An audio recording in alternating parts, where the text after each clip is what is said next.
പൂക്കോയക്കുട്ടി വരുന്നുണ്ട് എന്ന് പറഞ്ഞ ആളെ കൂട്ടിയിട്ടാണ് സുന്നി യുവജന സംഘം എന്ന പ്രസ്ഥാനത്തെ സമൂഹത്തിൽ വേരുപിടിപ്പിച്ചത്. അതിലും വലിയൊരു സമൂഹ നിർമ്മിതി എന്താ? ആ സുന്നി യുവജന സംഘം കൊണ്ട് ഒരുപാട് യുവാക്കൾക്ക് ഇസ്ലാമികമായ പരിവർത്തനം ഉണ്ടായിട്ടുണ്ട്. അതിലേക്ക് ഞാനിപ്പോൾ പോകുന്നില്ല, സമയക്കുറവുണ്ട്. 89 രൂപീകരിച്ച് 2 വർഷം കഴിഞ്ഞ് 1991 മുതൽ 2004 വരെ ആ സംഘടനയെ പ്രസിഡന്റ് സ്ഥാനത്തിരുന്ന് ജനകീയമാക്കിയത് സയ്യിദ് സാദിഖ് അലി ശിഹാബ് തങ്ങളാണ്. സാദിഖ് അലി ശിഹാബ് തങ്ങളാണ് ഗ്രാമഗ്രാമാന്തരങ്ങളിൽ SKSF വേര് പിടിപ്പിക്കാൻ വേണ്ടി പ്രത്യേകിച്ച് അന്ന് SSF അപ്പുറത്ത് പോയി, നമുക്കാരുമില്ല, ഒരു പണ്ഡിതൻ പോലും നമ്മുടെ സദസ്സിൽ പങ്കെടുക്കാനില്ലാത്തൊരു കാലം ഉണ്ടായിരുന്നു. SKSF അടിയിരുന്ന് രൂപീകരിച്ച് കൊണ്ടുവരും. തങ്ങൾ അതിൻ്റെ തലപ്പത്ത് നിന്നതോടുകൂടി ജനം അംഗീകരിച്ചു. പാണക്കാട് കുടുംബത്തിൻ്റെ വിഷയം പറയുമ്പോൾ നമ്മൾ ഈ വിഷയത്തിൽ അവർ ഈ സമൂഹത്തിന് കൊടുത്ത സ്വാധീനം പറയുമ്പോൾ ആ സാമുദായിക നേതൃത്വം, മതകീയമായ പിൻബലത്തിലുള്ള അവരുടെ നേതൃത്വം, രാഷ്ട്രീയമായവരുടെ ദിശാബോധം, വിദ്യാഭ്യാസ കാഴ്ചപ്പാടുള്ള അവരുടെ ദിശനാശക്തി, അത് അംഗീകരിച്ചേ പറ്റൂ. അത് കേരളീയ ഉമ്മത്തിന് നന്നായി ലഭിച്ചിട്ടുണ്ട്. നമുക്കറിയാം, പണ്ടത്തെ നമ്മൾ ഉലമാക്കളും ഉമറാക്കളും ഒന്നിച്ച് ഏതൊരു കാര്യത്തിന് വേണ്ടിയിട്ട് പ്രവർത്തിച്ചിരുന്നതാണ്. പക്ഷേ ഇപ്പോൾ ഒരു അടുത്ത കാലങ്ങളായി പല വ്യത്യാസങ്ങളും ഇവിടെ കണ്ടുകൊണ്ടിരിക്കുന്നത്. അതിലേക്ക് നയിച്ച കാരണങ്ങൾ എന്തൊക്കെയാണെന്ന് വ്യക്തമാക്കിയാൽ? ആ കാരണങ്ങളെ ഇല്ലാതാക്കാനാണ് ഈ ക്ലാസ്. നിങ്ങൾക്ക് മനസ്സിലായല്ലോ? ആളുകളുടെ നിലയും വിലയും ചരിത്രവും മനസ്സിലാക്കാത്ത ആളുകളുടെ കയ്യിൽ നിന്നാണ് അത് ഉണ്ടാവുക. അത് മനസ്സിലാക്കിയ പ്രശ്നം തീരും.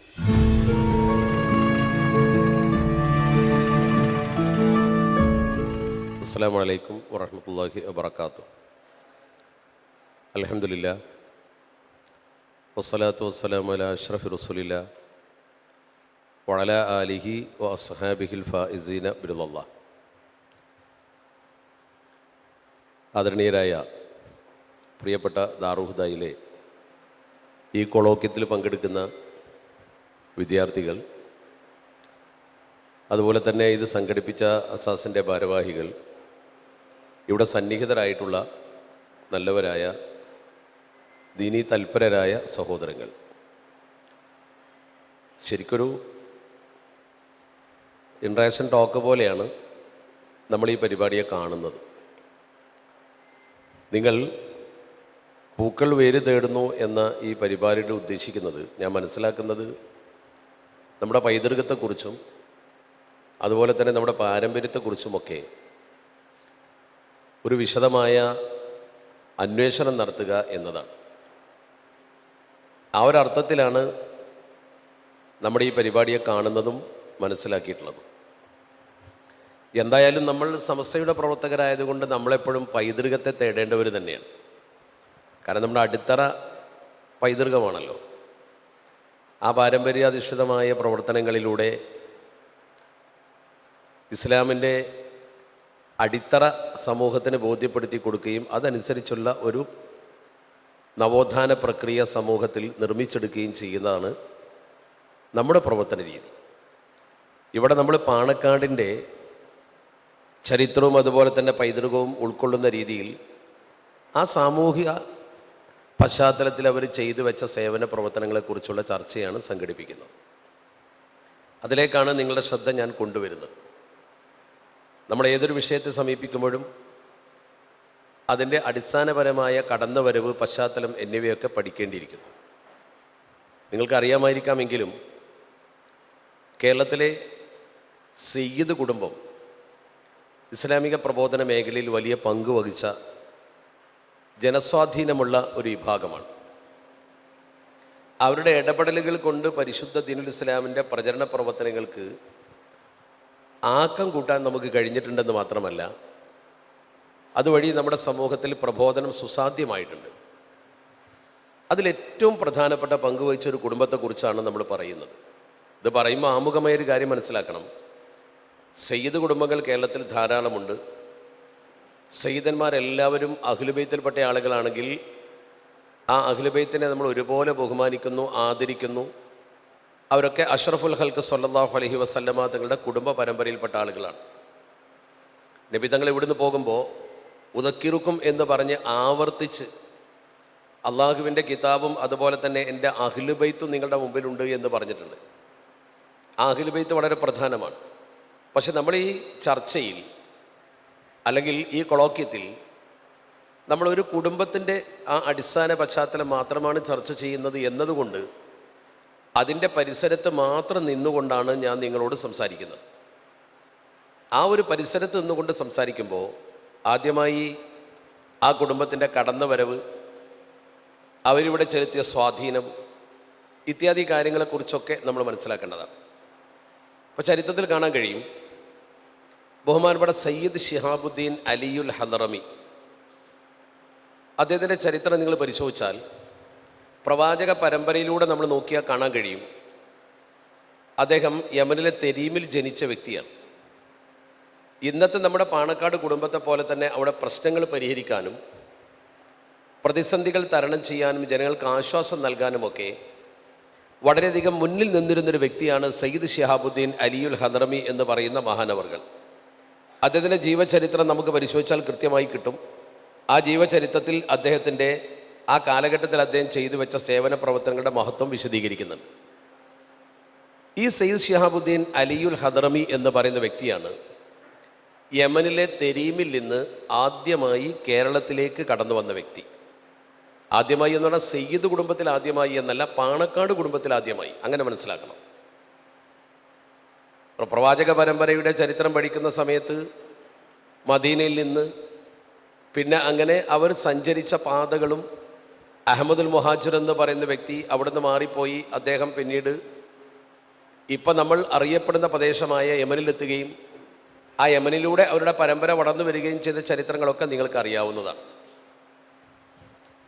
അത് വെച്ച് നമ്മൾ നോക്കുമ്പോൾ പാണക്കാട് കുടുംബത്തിൻ്റെ ഒരു കുടുംബ വേര് നമ്മൾ തേടുമ്പോൾ, ഒരു വിഷയം നമ്മൾ പഠിക്കുമ്പോൾ അതിൻ്റെ വേര് തേടണം.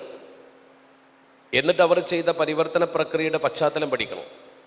അങ്ങനെയാണ് നമ്മൾ ഓരോ കാര്യത്തെയും സമീപിക്കേണ്ടത്. നിങ്ങൾ വിദ്യാർത്ഥികളാണ്, നിങ്ങൾക്ക് ആ കാര്യം എന്നെക്കാളേറെ അറിയാം. ഇവിടെ നോക്കൂ, ഈ സയ്യിദ് ശിഹാബുദ്ദീൻ അലിയുൽ ഹദറമി എന്ന് പറയുന്ന മഹാൻ ഇവിടെ വരുമ്പോൾ അദ്ദേഹത്തെ സ്വീകരിച്ച് ആനയിച്ച് കോഴിക്കോട്ട് നിന്ന് കൊണ്ടുപോകുന്നത് അന്നത്തെ പ്രതാപശാലികളും പ്രഗത്ഭരുമായ കണ്ണൂരിലെ പ്രഗത്ഭരായ അവിടെയുള്ള ഉമറാക്കളും അതുപോലെ തന്നെ അന്നത്തെ മുസ്ലിം സമുദായത്തിൽപ്പെട്ട ഉന്നതരായ ആളുകളുമാണ്. കാരണം അന്ന് അവിടെ ഒരു പ്രതാപ കാലഘട്ടമാണ്. ഈ പ്രതാപ കാലഘട്ടം എന്ന് പറഞ്ഞാൽ കണ്ണൂർ അറക്കൽ രാജകുടുംബത്തെക്കുറിച്ച് നിങ്ങൾക്കറിയാം.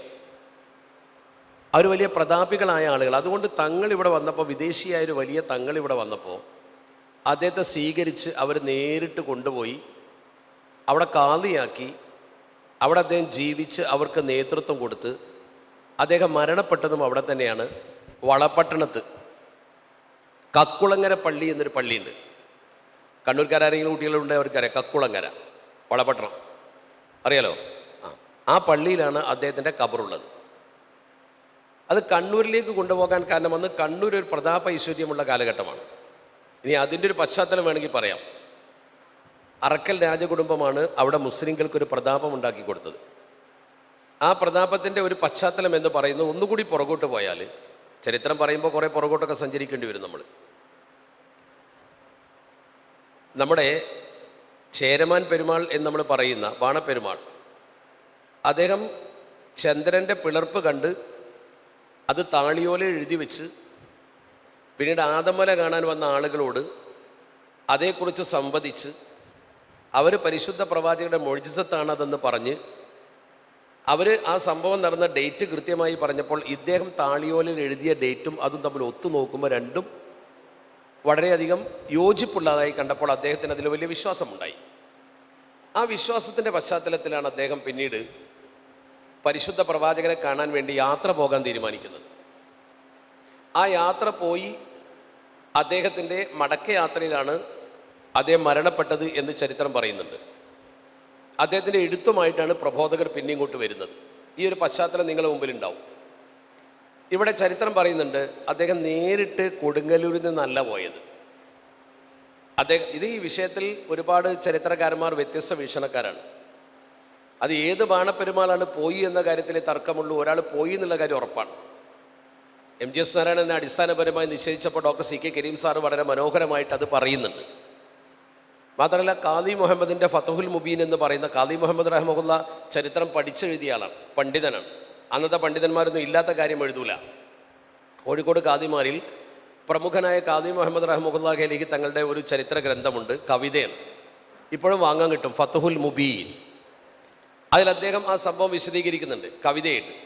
അദ്ദേഹം പറയുന്നത് ചന്ദ്രൻ്റെ ലമ്മാറ അൻഷി ഖാഖഹ മിൻ ബൽദതി സഫറ ഖുഫിയത നിലാസി അറതി ഹത്താ അതായില നബി വആമന ബില്ലാഹി വന്നബി ഫസാറ മുഅ്മിന.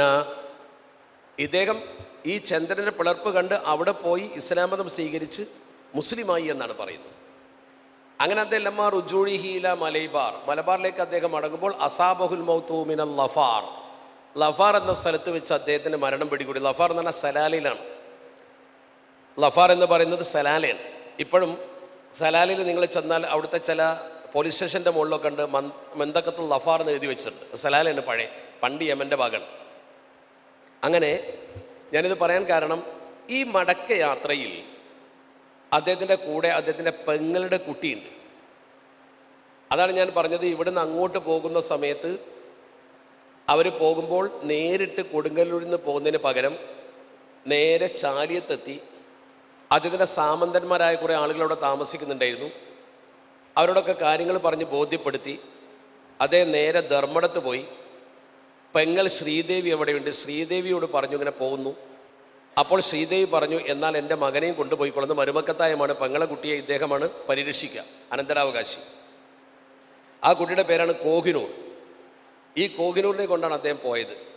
ആ കോഹിനൂറാണ് പിന്നെ തിരിച്ചു മടങ്ങുന്ന സമയത്ത് മുഹമ്മദ് അലി എന്ന പേര് സ്വീകരിച്ച് തിരിച്ചു വരുന്നത്. ഈ മുഹമ്മദ് അലി തിരിച്ചു വന്നിട്ടാണ് അവരുടെ കുടുംബസ്വത്ത് അതുപോലെ തന്നെ അനുബന്ധ സംവിധാനങ്ങളൊക്കെ ഉള്ള സ്ഥലത്ത് ധർമ്മടത്ത് അപ്പു എന്ന് പറയുന്ന ഒരു അലക്കുകാരൻ്റെ വീടും സ്ഥലവും വാങ്ങിയിട്ട് അവിടെ താമസിക്കുക. ഈ താമസിക്കുന്ന സമയത്ത് ഏഴുമലയിൽ അവർക്ക് സ്ഥലമുണ്ട്. ഏഴുമലയിൽ അദ്ദേഹം അത് സന്ദർശിച്ച് മടങ്ങുകയാണ്. മടങ്ങുന്ന സമയത്ത് ഏഴുമല വഴി മടങ്ങുമ്പോൾ വഴിയിൽ പുഴത്തീരത്ത് കൂടെ ഇങ്ങനെ വരുന്ന സമയത്ത് ഒരട്ടഹാസം കേട്ടു. അപ്പോൾ നോക്കുമ്പോൾ ഒരു പെൺകുട്ടി വെള്ളത്തിലൂടെ ഒഴുകി പോകുന്നുണ്ട്. ഈ പെൺകുട്ടി ഒഴുകിപ്പോകുന്നത് കണ്ടപ്പോൾ അദ്ദേഹത്തിന് ഈ പെൺകുട്ടിയുടെ ആർത്തുള്ള സഹായാർത്ഥന കണ്ടപ്പോൾ മനസ്സലിഞ്ഞ് അദ്ദേഹം പുഴയിലേക്ക് ചാടിയിട്ട് ഈ പെൺകുട്ടിയുടെ കൈ പിടിച്ചു നീന്തി കരക്കെത്തിച്ചു. ഇദ്ദേഹം കരക്ക് കയറി പെൺകുട്ടിയെ കരക്ക് കയറ്റാൻ നോക്കുമ്പോൾ കയറുന്നില്ല. അപ്പോൾ നോക്കുമ്പോൾ ഈ പെണ്ണ് പൂർണ്ണ നഗ്നയാണ്. അവളെ ഉടയാടകളൊക്കെ ഒലിച്ചു പോയിട്ടുണ്ട്. അപ്പോൾ ഇയാൾ ഇദ്ദേഹത്തിൻ്റെ മേൽമുണ്ടെടുത്ത് ധരിക്കാൻ കൊടുത്തപ്പോൾ ആ മേൽമുണ്ട് ധരിച്ച് പെണ്ണ് കരക്ക് കയറി. ഈ പെണ്ണിന് മുണ്ട് കൊടുത്ത് കരക്ക് കയറ്റുന്ന സന്ദർഭത്തിലാണ് കുറച്ച് സ്ത്രീകൾ ഓടി വരുന്നത്. അത് തോഴിമാരാണ് ഈ കുട്ടിയുടെ. അപ്പോൾ ഈ കുട്ടി ചെറക്കല ഹിന്ദു രാജാവിൻ്റെ മകളാണ്. കുളിക്കടവിൽ കുളിക്കാൻ ഇറങ്ങിയപ്പോൾ കാല് തെറ്റി വീണ് ഒഴുകിയതാണ്. അപ്പോഴാണ് സൈഫുദ്ദീൻ അലി എന്ന് പറയുന്ന സൈഫുദ്ദീൻ അലി എന്ന മുഴുവൻ പേര്, സൈഫുദ്ദീൻ അലി എന്ന് പറയുന്ന ഈ കുട്ടി കോഹിനൂറിൻ്റെ ഇസ്ലാം മതം സ്വീകരിച്ച ശേഷമുള്ള പേരാണത്. അദ്ദേഹം ആ പെൺകുട്ടിയെ കൈ പിടിച്ച് ഉയർത്തിക്കൊണ്ടുവരുന്നതും പുടവ കൊടുക്കുന്നതും. അപ്പോൾ ഹിന്ദുക്കളുടെ ധർമ്മം അനുസരിച്ച് ഒരു പുടവ കൊടുത്താൽ, അപ്പം നമ്മൾ സവ്വജ് തുക്ക എന്ന് പറയുന്ന പോലെയാണ്. അപ്പോൾ അങ്കഹ തുക്ക എന്നൊക്കെ പറഞ്ഞില്ലേ, അങ്കഹ തുക്ക ഞാൻ നിന്നെ നിക്കാഹ് ചെയ്തെന്ന് പറഞ്ഞ പോലെ പുടവ കൊടുത്താൽ. അപ്പോൾ ഈ പുടവ കൊടുത്തത് ഈ സ്ത്രീകൾ കണ്ടു. ഇവർ വീട്ടിൽ പോയി പറഞ്ഞപ്പോൾ ചെർക്കല രാജാവ് വിഷയം ഗൗരവത്തിലെടുത്തു.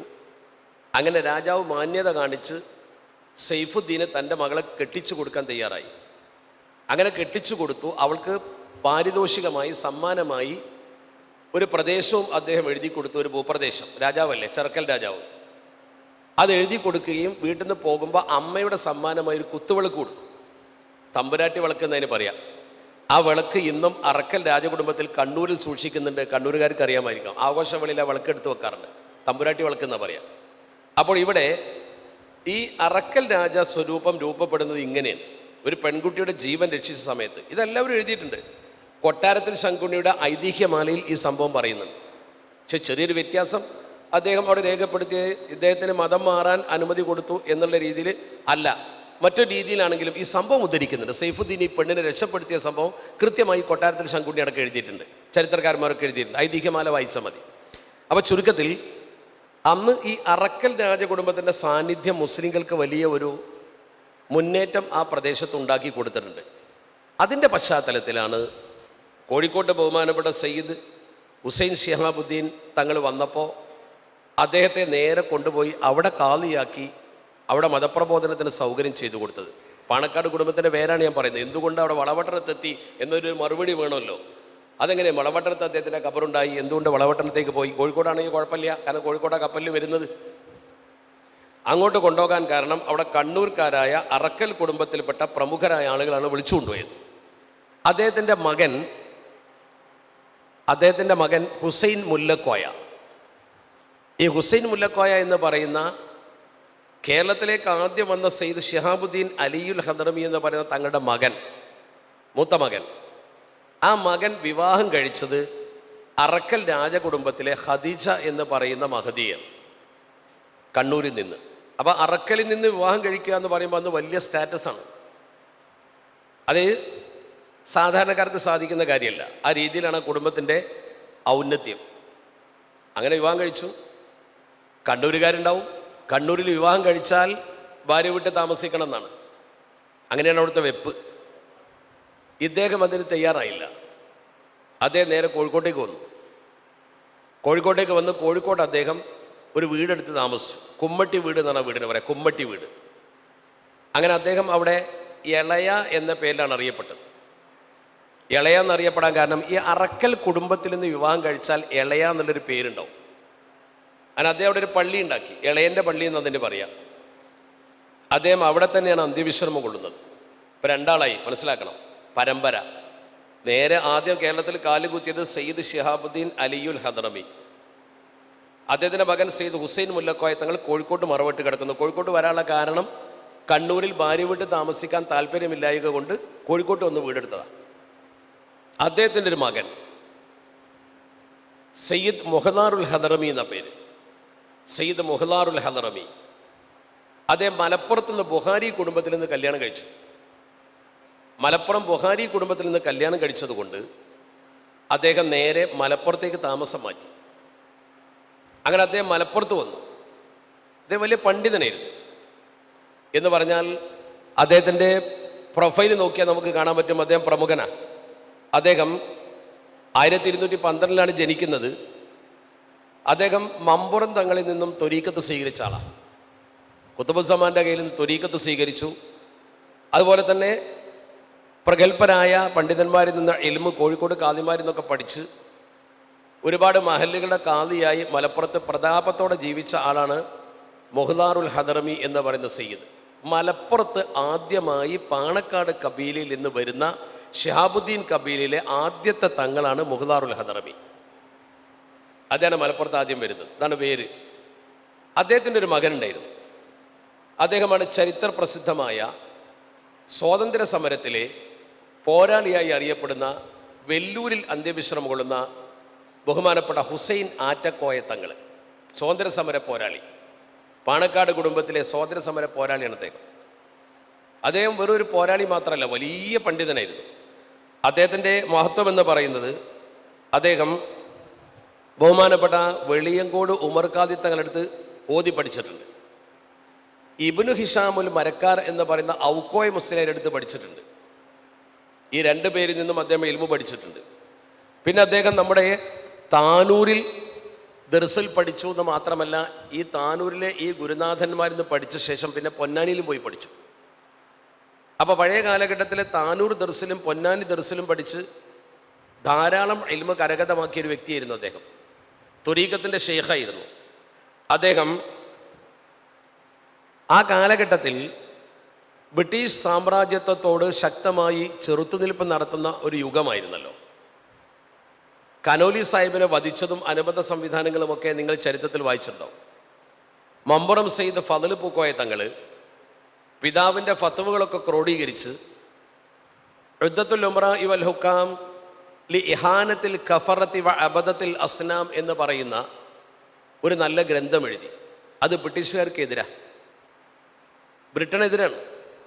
അതുകൊണ്ട് തന്നെ ബ്രിട്ടീഷ് സാമ്രാജ്യത്വത്തെ എതിർക്കുന്ന ഉദ്ദത്തുൽ ഉംറ വൽ ഹുക്കാമിൽ ലി ഇഹാനത്തിൽ കഫറത്തി വ അബദത്തിൽ അസ്നാം എന്ന് പറയുന്ന ഈ പുസ്തകം ബ്രിട്ടീഷുകാർ കണ്ടുകിട്ടിയെന്ന് മാത്രമല്ല, ഇദ്ദേഹത്തിൻ്റെ കയ്യിൽ നിന്ന് ഇനിയും ഇതുപോലെയുള്ള പുസ്തകങ്ങൾ വരാം.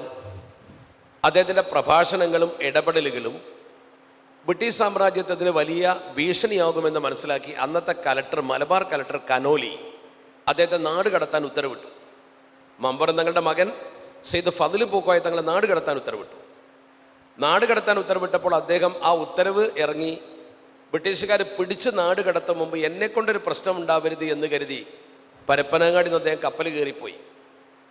അങ്ങനെ പിന്നീട് അദ്ദേഹം സൗദി അറേബ്യയിലും അതുപോലെ തന്നെ അത് കഴിഞ്ഞ് യമനിൽ പോയി, പിന്നെ ഇസ്തംബൂളിൽ പോയി. അദ്ദേഹം അന്നത്തെ ഒട്ടോമൻ ഭരണത്തിൻ്റെ കീഴിലുള്ള ഇസ്തംബൂളിലെ ഗവർണറായി. അവിടെയാണ് മരിച്ചത്. അദ്ദേഹത്തിൻ്റെ ഖബർ ഇസ്തംബൂളിലുണ്ട്, ഞാൻ കണ്ടിട്ടുണ്ട്. ഇസ്തംബൂൾ സന്ദർശിച്ചപ്പോൾ സെയ്ദ് ഫضൽ പൂക്കോയ തങ്ങളുടെ ഖബർ അവിടെ എഴുതി വെച്ചിട്ടുണ്ട്. അവർ ഫضൽ പാഷ എന്നാണ് പറയാം, കമാൽ പാഷ എന്നൊക്കെ പറയുന്ന പോലെ അവർ അവിടെ ആദരിച്ച് പറയുന്ന ഒരു സ്ഥാനപ്പേരാണത്, പാഷ. അവിടെ എഴുതി വെച്ചിട്ടുണ്ട് ഖബർ ഫضൽ പാഷ എന്ന് എഴുതി വെച്ചിട്ടുണ്ട്.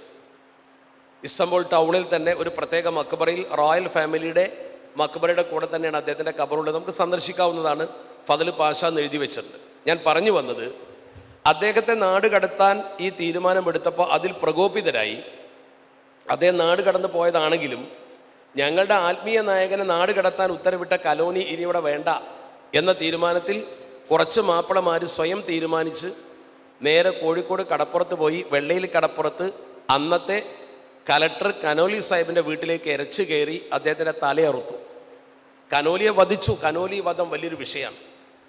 കനോലിയെ വധിച്ചതിൻ്റെ പേരിൽ കോമ്പൻസേഷൻ എന്ന രീതിയിൽ ഒരു വലിയ തുക ഇവരുടെ നാട്ടിൽ നിന്നൊക്കെ പിരിച്ചെടുത്ത്, മുസ്ലിങ്ങളെ കയ്യിൽ നിന്ന് പിരിച്ചെടുത്ത് ഫൈനായിട്ട് വാങ്ങിക്കൊടുത്ത ഒരു സംഭവം സർ വില്യം ലോഗൻ്റെ മലബാർ മാനുവലിൽ ഉദ്ധരിച്ചത്. മാനുവൽ നോക്കുമ്പോൾ കാണാൻ പറ്റും. അപ്പം ഞാൻ പറഞ്ഞു വന്നത്, ഈ ഫضൽ തങ്ങൾ പോയതിൻ്റെ ശേഷം ആ ദൗത്യം ഏറ്റെടുത്തുകൊണ്ട് മലബാറിലെ മുസ്ലിങ്ങൾക്ക് ഊർജം പകരുന്ന നേതാവ് പിന്നെ വരുന്നത് ബഹുമാനപ്പെട്ട ഹുസൈൻ ആറ്റക്കോയ തങ്ങളാണ്. അദ്ദേഹം ഈ സമരങ്ങൾക്ക് വലിയ ഊർജം നൽകി. ഈ ഊർജം നൽകിയ പ്രത്യേക സാഹചര്യത്തിൽ അന്നൊരു പ്രത്യേക സംഭവം ഉണ്ടായി. ഈ സംഭവത്തിൻ്റെ പശ്ചാത്തലത്തിലാണ് പിന്നീട് അദ്ദേഹം പ്രസിദ്ധനാകുന്നതും ബ്രിട്ടീഷുകാർ അദ്ദേഹത്തെ ജയിലിൽ കൊണ്ടുപോയി അടക്കുന്നതും വെല്ലൂരിൽ വെച്ച് അദ്ദേഹം വഫാത്താകുന്നതും. ആ സംഭവം കൂടി നിങ്ങൾ മനസ്സിലാക്കണം. ഇത് തൃക്കളൂർ സമരം എന്നാണ് ആ സമരത്തിൻ്റെ പേര്, തൃക്കളൂർ സമരം. അങ്ങനെ പേര് വരാൻ കാരണം ഒരു അമുസ്ലിം ഫാമിലിയുമായി ബന്ധപ്പെട്ട ഒരു തർക്ക വിഷയം. സർ വില്യം ലോഗൻ്റെ മലബാർ മാനുവലിൽ നിങ്ങൾ വായിക്കുമ്പോൾ കാണാൻ കഴിയും. ആ സംഭവം അങ്ങനെ വിശദീകരിച്ചിട്ട് പറയുന്നുണ്ട്. ആ സംഭവത്തിൽ പറയുന്നത്, ഹിന്ദു സമുദായത്തിൽപ്പെട്ട കള്ളുചെത്ത് തൊഴിലാളികളായ ഒരു കുടുംബം, ആ കുടുംബത്തിലെ 2 പേർ, കണ്ണഞ്ചേരി ചോഴിക്കുട്ടി, അദ്ദേഹത്തിൻ്റെ ജേട്ടൻ രാമൻ, ഇവർ 2 പേര്. ആ സംഭവം മലബാർ മാനുവലിൽ പറയുന്നത് എങ്ങനെയാണ് നോക്കിയാൽ കാണാൻ പറ്റും നിങ്ങൾക്ക്. മലബാർ മാനുവലുണ്ട്, മലബാർ മാനുവലിൻ്റെ ഫസ്റ്റ് വോള്യത്തിലുണ്ട്. അതിൽ പറയുന്നത്, a Hindu of the toddy drawer caste. Toddy drawer caste എന്ന കള്ളുചെത്ത് വർഗത്തിൽപ്പെട്ട named Kannancheri Raman, who had several years previously embraced and subsequently renounced Islam. നേരത്തെ ഇസ്ലാം മതം സ്വീകരിക്കുകയും പിന്നീട് ഇസ്ലാമിനെ കൈയൊഴിക്കുകയും ചെയ്തു. ആ സംഭവം മാനുവൽ വിശദീകരിച്ചതിനേക്കാൾ മറ്റു ചില ഗ്രന്ഥങ്ങളിലും വിശദീകരിച്ചിട്ടുണ്ട്. മാത്രമല്ല അതിൻ്റെ യഥാർത്ഥ വസ്തുത ഇങ്ങനെയാണ്. ഈ സംഭവം മാനുവലിൽ പറയുന്നുണ്ട്. കാരണം മലബാർ മല്ല ആ കഥ പറയലല്ലോ വിഷയം. ഇസ്ലാം മതം സ്വീകരിച്ചു, പിന്നെ ഇസ്ലാമിനെ കൈയൊഴിച്ചു എന്നുള്ളതാണ്. ഇതിൻ്റെ ഒരു പശ്ചാത്തലം ശരിക്കും മനസ്സിലാക്കണം. ഈ രാമനും ചോഴിക്കുട്ടും ജേട്ടാനുജന്മാരാണ്. രാമനൊരു പ്രത്യേക ടൈപ്പാണ്. കള്ളുചെത്ത് തൊഴിലാളിയുമാണ്, മദ്യപാനിയാണ്. കള്ളിയ തൊഴിലാളികൾക്ക് അവർ മദ്യപിക്കുമല്ലോ. ഇവന് ആവശ്യത്തിന് പണം കിട്ടണം, അടിച്ചു പൊളിച്ച് ജീവിക്കണം. ജേട്ടൻ രാമനാണെങ്കിൽ കുടുംബസ്വത്തിൽ നിന്ന് അധികമൊന്നും കൊടുക്കൂല. അങ്ങനെ ഇവൻ ഈ കുടുംബസ്വത്തിൽ നിന്നും പണം കിട്ടുക എന്ന ലക്ഷ്യത്തോടു കൂടി, ജേട്ടനിൽ നിന്ന് പണം കിട്ടുക എന്ന ലക്ഷ്യത്തോടു കൂടി മുസ്ലിങ്ങളെ സ്വാധീനിച്ച് ജേട്ടൻ്റെ കയ്യിൽ നിന്ന് ഇവന് കാശ് കിട്ടുന്നതിന് വേണ്ടി ഇവനൊരു പണി ഒപ്പിച്ചു. മുസ്ലിം ആവുക എന്നുള്ള തീരുമാനമെടുത്തു. അതും രസകരമായൊരു സംഭവമാണ്. പാണക്കാട് ഹുസൈൻ ആറ്റക്കോയത്തങ്ങൾ, ഒരു കാര്യം മനസ്സിലാക്കണം, ഈ ഹുസൈൻ ആറ്റക്കോയത്തങ്ങളാണ് മലപ്പുറത്ത് നിന്ന് ആദ്യമായി പാണക്കാട്ടേക്ക് മാറി താമസിച്ച തങ്ങൾ. എല്ലാ ചരിത്രവും കൂടി പറയാൻ സമയം ഉണ്ടാവില്ല, ഒരു ക്ലാസ് കൂടെ ഇവിടെ ഉണ്ടല്ലോ. അങ്ങനെ പാണക്കാട്ട് അദ്ദേഹം ജനങ്ങൾക്ക് ഇങ്ങനെ ഇന്ന് തങ്ങന്മാർ കുറിപ്പ് കൊടുക്കുന്ന പോലെ കുറിപ്പൊക്കെ കൊടുത്തിരിക്കുകയാണ്. ഈ സന്ദർഭത്തിൽ കൂട്ടത്തിലൊരാൾ വന്നു, രാമൻ. രാമൻ്റെ ലക്ഷ്യം ഇസ്ലാമിൽ ചേരലാണ്. അങ്ങനെ തിരക്ക് കഴിഞ്ഞപ്പോൾ രാമനെ വിളിച്ചു. എന്താണ് നിൻ്റെ ആവശ്യം? നീ ആരാണ്? ഞാൻ രാമനാണ്, മലപ്പുറത്താണ്, ഇന്നതാണ് ആവശ്യം. എന്താണ് ആവശ്യം? എനിക്ക് ഇസ്ലാമിൽ ചേരണം എന്ന് പറഞ്ഞു. അപ്പം ഇവൻ്റെ ഈ മട്ടും ഭാവമൊക്കെ കണ്ടപ്പോൾ, സാധാരണ ഈ ഇൽമുൽ ഫറാസത്തൊക്കെ അറിയാവുന്ന, മുഖത്ത് നോക്കിയാൽ കാര്യം അറിയാവുന്ന വലിയ മഹാന്മാരായ ആളുകളല്ലേ, ബഹുമാനപ്പെട്ട തങ്ങൾ നോക്കി, ബഹുമാനപ്പെട്ട തങ്ങൾ ഒന്ന് നോക്കി, ഇവൻ്റെ മുഖത്തേക്ക് അമർത്തി ഒന്ന് നോക്കിയപ്പോൾ തങ്ങൾക്ക് എന്തോ ഒരു അവലക്ഷണം തോന്നി. അവലക്ഷണം തോന്നിയപ്പോൾ ബഹുമാനപ്പെട്ട തങ്ങൾ ചോദിച്ചു, നിനക്കെന്താണ് ആവശ്യം എന്ന് ചോദിച്ചു. അപ്പം രാമൻ പറഞ്ഞു, എനിക്ക് ഇസ്ലാമിൽ ചേരണം തങ്ങളെ, ഞാൻ ഇസ്ലാമിൽ ചേരാൻ വന്നതാണെന്ന് പറഞ്ഞു. എന്താണ് ഇവരോടൊരു മറുപടി പറയുക? ഇവൻ്റെ ലക്ഷ്യം ശരിയല്ല തങ്ങൾക്ക് ബോധ്യമായി. അപ്പോൾ തങ്ങളൊരു നിമിഷം ഇങ്ങനെ ആലോചിച്ചിരുന്നു. അവനെ പിണക്കാനും പറ്റൂലല്ലോ. അപ്പോൾ തങ്ങൾ പറഞ്ഞു, രാമ, ഞാനൊരു കാര്യം ചെയ്യാം, ഇസ്ലാമിലേക്ക് പാളെ ചേർക്കുന്നുണ്ടോ എന്ന് ഞാനൊന്ന് അന്വേഷിച്ചിട്ട് അടുത്ത ആഴ്ച വിവരം പറയാം, ഈ അടുത്ത ആഴ്ച വാന്നു. അവനൊന്ന് പിരിച്ചുവിടും വെള്ളം നല്ല നിലക്ക്, പറ്റൂല എന്ന് പറയാൻ പറ്റുമല്ലോ. അപ്പോൾ ഇസ്ലാമിലേക്ക് പാളെ ചേർക്കുന്നുണ്ടോ ഞാനൊന്ന് അന്വേഷിക്കാം, എന്നിട്ട് അടുത്ത ആഴ്ച പറഞ്ഞുതരാം, ഈ അടുത്ത ആഴ്ച വന്നോന്നാണ്. ഞാൻ വിട്ടു. അങ്ങനെ മലപ്പുറത്തേക്ക് പോയി. മലപ്പുറത്ത് ചെന്ന് ഇവൻ മറ്റു മുസ്ലിങ്ങളുമായി ഇടപെട്ടപ്പോൾ അങ്ങനെ ഒരു അന്വേഷണത്തിനൊന്നും ആവശ്യമില്ല, മുസ്ലിം ആയാൽ മതി എന്ന് അവന് മനസ്സിലായി. അങ്ങനെ ഇവൻ ഒരു തൊപ്പിയൊക്കെ വെച്ച് നല്ല വെള്ളക്കുപ്പായൊക്കെ ഇട്ട് നല്ലൊരു മുസ്ലിമായി സ്വയമായി. അങ്ങനെ മുസ്ലിമായി എന്ന് എല്ലാവരോടും പറഞ്ഞു. ഞാൻ പാണക്കാട്ട് പോയിരുന്നു ഒക്കെ എല്ലാവരോടും പറഞ്ഞു. അങ്ങനെ ജനങ്ങളത് വിശ്വസിക്കുകയും ചെയ്തു. അവന് വേണ്ട സഹായങ്ങളും മറ്റുമൊക്കെ ചെയ്തു. ഇവൻ്റെ ജേട്ടൻ്റെ കയ്യിൽ നിന്ന് കുറച്ച് കുടുംബസ്വത്ത് വാങ്ങിക്കൊടുക്കാൻ ഇവർ കൂടുകയും ചെയ്തു. അങ്ങനെ ഈ സ്വത്തൊക്കെ കിട്ടി ഇവനതൊക്കെ അടിച്ചു പൊളിച്ച് കള്ളു കുടിച്ച് കഴിഞ്ഞവൻ്റെ ആവശ്യം തീർന്നപ്പോൾ അവൻ മടങ്ങിപ്പോയി, ഇസ്ലാമെന്ന് പോയി. പിന്നെ അവന് ഇസ്ലാം വേണ്ട. ഇതൊരു പ്രശ്നമായി. ഈ പ്രശ്നമായ സമയത്ത് രാമൻ നമ്മളെ വഞ്ചിച്ചു. നമ്മൾ വെറുതെ അവൻ്റെ ജേട്ടനുമായി ഇടപെട്ട് അവന് പൈസ വാങ്ങിക്കൊടുക്കാനും അവനെ സഹായിക്കാനും ഒക്കെ നിന്ന് ഇപ്പം അവൻ നമ്മളെ കളിയാക്കിയത് പോലെയായി. അല്ല, ഇസ്ലാമെന്ന് പോയി എന്നുള്ളതല്ല, അതിനേക്കാളേറെ ഒരു വഞ്ചന ചെയ്തല്ലോ. ഇതിൻ്റെ പശ്ചാത്തലത്തിൽ ഇവർ കുറച്ച് മുസ്ലിങ്ങൾ എല്ലാവരും കൂടി ചേർന്നുകൊണ്ട് അഭിമാനികളായ ആളുകൾ ചോദ്യം ചെയ്യാൻ ചെന്നു. അതൊരു കശപിശയിൽ കലാശിച്ചു. അതിൻ്റെ പേരിൽ ചില്ലറ പ്രശ്നങ്ങളൊക്കെ ഉണ്ടായി. ആ പ്രശ്നത്തിൻ്റെ പശ്ചാത്തലത്തിൽ രാമന് പരിക്കേറ്റു, അവരുടെ വീടിന് നാശം സംഭവിച്ചു, ജേട്ടനെ വധിച്ചു എന്നും പറയുന്നുണ്ട്. രണ്ടഭിപ്രായമുണ്ട്. എന്താണെങ്കിലും വലിയൊരു പ്രശ്നം അവിടെ സംഭവിച്ചു. ഈ പ്രശ്നത്തിൻ്റെ പശ്ചാത്തലത്തിൽ ബ്രിട്ടീഷ് ഗവൺമെൻറ് അന്ന് മാപ്പിളമാരെ ഒതുക്കാൻ, മാപ്പിള ഔട്ട്റേജസ് ആക്റ്റൊക്കെ അറിയാമല്ലോ, മാപ്പിളമാരെ സമരവീര്യം കെടുത്താൻ വേണ്ട പ്രവർത്തനങ്ങളൊക്കെ അവർ ചെയ്തിരുന്നു. അതിൻ്റെ ഭാഗമാണല്ലോ നമ്മുടെ മലബാർ സ്പെഷ്യൽ പോലീസൊക്കെ. മലബാർ സ്പെഷ്യൽ പോലീസ് എന്ന് പറയുന്ന സംഗതി മലപ്പുറം സ്പെഷ്യൽ പോലീസാണ് ആദ്യം, പിന്നെ മലബാർ സ്പെഷ്യൽ പോലീസായി. അത് മുസ്ലിം സമൂഹത്തിൽപ്പെട്ട മാപ്പിളമാരുടെ ഔട്ട് ബ്രേക്ക് എന്നാണ് അവർ പറഞ്ഞത്. അതിനെ അടിച്ചമർത്താൻ ഉണ്ടാക്കിയതാണെന്ന് നെറ്റ് നോക്കിയാൽ കാണാൻ പറ്റും, അല്ല വേറൊന്നുമല്ല. ചുരുക്കത്തിൽ അതേ ഒരു മനോഭാവം ഉണ്ടായിരുന്ന ബ്രിട്ടീഷ് ഓഫീസേഴ്സിൽപ്പെട്ട ഒരാൾ, അതും ലോഗൻ പറയുന്നുണ്ട്, the acting district magistrate mister Galton proposed to fine the അംശം Kilumuri in the sum of rupees 15,000. Kilumuri എന്ന് പറയുന്ന അംശത്തിലെ മുസ്ലിങ്ങൾക്ക് അന്നത്തെ ഡിസ്ട്രിക്ട് മജിസ്ട്രേറ്റ് ഗാൾട്ടൺ 15,000 രൂപ ഫൈൻ ചുമത്തി. ഈ പരിക്കേൽപ്പിച്ചിട്ട് 15,000, അന്നത്തെ 15,000 വലിയ വിഷയമാണ്. ആ 15,000-ൽ നിന്ന് 1,000 രൂപ രാമന് കൊടുക്കാനും തീരുമാനിച്ചു. ഒരു കോമ്പൻസേഷൻ എന്ന രീതിയിൽ രാമന് കൊടുക്കാനും തീരുമാനിച്ചു. ഈ തീരുമാനം വന്നതോടുകൂടി ഇത് വലിയ പീഡനായി, സാമ്പത്തികമായ പീഡനം. ഒരാൾ വഞ്ചന കാണിച്ചപ്പോൾ അതിനെതിരെ പ്രതികരിച്ചു എന്നേ ഉള്ളൂ, ഒരു കലാപമൊന്നും ഉണ്ടാക്കിയിട്ടില്ല. ഇതിനെതിരെ പ്രതികരിക്കണമെന്ന് തീരുമാനിച്ച് ആദ്യമായി ബ്രിട്ടീഷുകാർക്കെതിരെ നടന്ന ഒരു സായുധ നീക്കമാണ് തൃക്കളൂർ സമരം. അതിന് തൃക്കളൂർ എന്ന് പേര് വരാൻ കാരണം ഇവരാദ്യമായി മലപ്പുറത്തൊരു വലിയ പ്രകടനം നടത്തി. അതിന് നേതൃത്വം കൊടുത്തത് കൊളക്കാടൻ കുട്ടിയാസനും 11 ആളെന്നാണ് പറയുന്നത്. ലോകം തന്നെ പറയുന്നുണ്ട്.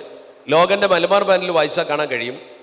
അറ്റ് 4 AM രാവിലെ 4 മണിക്കാണ് on 27th December 1884, 1884 Kolakkadan Kuttiyasan and 11 other Mappilas, കുട്ടിയസനും 11 മാപ്പിളമാരും, നിങ്ങൾക്ക് പരിഭാഷ വേണ്ടിയല്ല, നിങ്ങൾ അറിയാം, proceeded to the house of Kannancheri Chozhikutty, the brother of the apostate K രാമൻ്റെ വീട്ടിലേക്ക് അവർ പോയ സംഭവം അദ്ദേഹം അതിൽ വിശദീകരിക്കുന്നു. ഞാൻ വായിക്കേണ്ട, മാനുവൽ ഉണ്ടാവുമല്ലോ ലൈബ്രറിയിൽ, ഒന്ന് നോക്കി വായിച്ചാൽ മതി. എന്നിട്ട് അതിൽ പറയുന്നുണ്ട്, അവിടെ ചെന്ന് ഈ പ്രശ്നങ്ങളൊക്കെ അവർ ഉണ്ടാക്കാൻ മുന്നോട്ട് വരികയും അതിൻ്റെ ശേഷം after this exploit the gang formed up and march right through the Malappuram bazaar. നേരെ മലപ്പുറത്തേക്ക് വന്ന് വലിയൊരു പ്രകടനം നടത്തിയപ്പോഴേക്കും പോലീസ് ഇറങ്ങി, പട്ടാളം ഇറങ്ങിയപ്പോൾ അവർ നേരെ അരീക്കോട്ടേക്ക് മാർച്ച് ചെയ്തു. അരീക്കോട്ടിൻ്റെ തൃക്കളൂർ ക്ഷേത്രം എന്ന ക്ഷേത്രം, അവിടെ പോയി നോക്കിയാൽ കാണാൻ പറ്റും, ഇപ്പോഴുണ്ട് തൃക്കളൂർ ക്ഷേത്രം. ആ ക്ഷേത്രത്തിൻ്റെ കോമ്പൗണ്ടിൽ ഒരു ഊട്ടുപുരയുണ്ട്. ആ ഊട്ടുപുരക്കുള്ളിൽ കയറി ഒളിച്ചു വരും. എൻ്റെ ഉള്ളിൽ കയറി ഒളിച്ചു, പിടികൂടാൻ എളുപ്പമാണ്, ബുദ്ധിമുട്ടൊന്നുമില്ല. പക്ഷേ വമ്പിച്ചൊരു സൈന്യം വന്ന് വളഞ്ഞു. ഈ സൈന്യം വന്ന് വളഞ്ഞിട്ടും ഇവരെ പിടികൂടാൻ കിട്ടുന്നില്ല. വെടിവെച്ചിട്ട് ഇവർ കേൾക്കുന്നില്ല എന്നത് ഒരു അത്ഭുതകരമായി രേഖപ്പെടുത്തിയിട്ടുണ്ട്. അത് നമ്മൾ പറയുമ്പോൾ ചില ആധുനികരായ ആളുകൾ അതിനെ എതിർക്കാറുണ്ട്. എന്ന് പറഞ്ഞാൽ കറാമത്തിലും മഹത്വത്തിലുമെന്ന് വിശ്വാസമില്ലാത്ത ആളുകൾ അത് അംഗീകരിക്കാറില്ല. അംഗീകരിക്കേണ്ടവർ അംഗീകരിക്കട്ടെ, അംഗീകരിക്കേണ്ടാത്തവർ അംഗീകരിക്കണ്ട. ഇന്ത്യ മഹാരാജ്യത്ത് ആദ്യമായി യുദ്ധ ആവശ്യത്തിന് വേണ്ടി ഡൈനാമിറ്റ് എന്ന സാധനം ഉപയോഗിച്ചത് ഈ സംഭവത്തിലാണ്. എല്ലാവരും പറയുന്നുണ്ട്, ലോകനും പറഞ്ഞിട്ടുണ്ട്. ആദ്യമായി ഡൈനാമിറ്റ് ഉപയോഗിക്കേണ്ടത് എങ്ങനെയെന്ന് ഇവിടെ ആർക്കും അറിയില്ല. അതിനുവേണ്ടി മദ്രാസിൽ നിന്ന് കുർട്ടീസ് എന്ന് പറയുന്ന ഒരു ഉദ്യോഗസ്ഥനെ കൊണ്ടുവന്നു, സ്പെഷ്യലായിട്ട് കൊണ്ടുവന്നു കുർട്ടീസിനെ. മലബാർ കലക്ടർ മെസ്സേജ് കൊടുത്ത് മദ്രാസിൽ കുർട്ടീസ് വന്നു, അയാളെ സഹായിക്കാൻ അസിസ്റ്റൻസ് ഉണ്ടായി.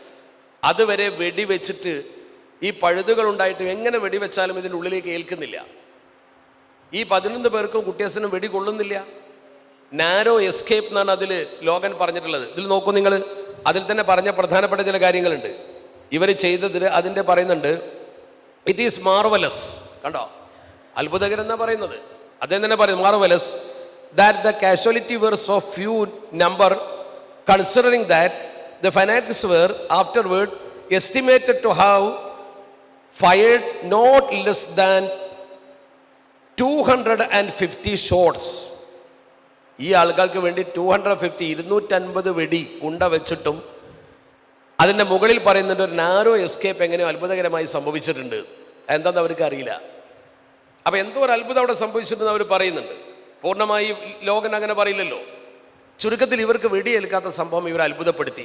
വെടിവെച്ചിട്ട് കാര്യമില്ല, തകർക്കുക ഒന്നായിട്ടും തീരുമാനിച്ചു. അങ്ങനെ ഡൈനാമിറ്റ് വെച്ച് പൊട്ടിച്ച് തകർത്തു. ഇവരൊക്കെ മരിച്ചു.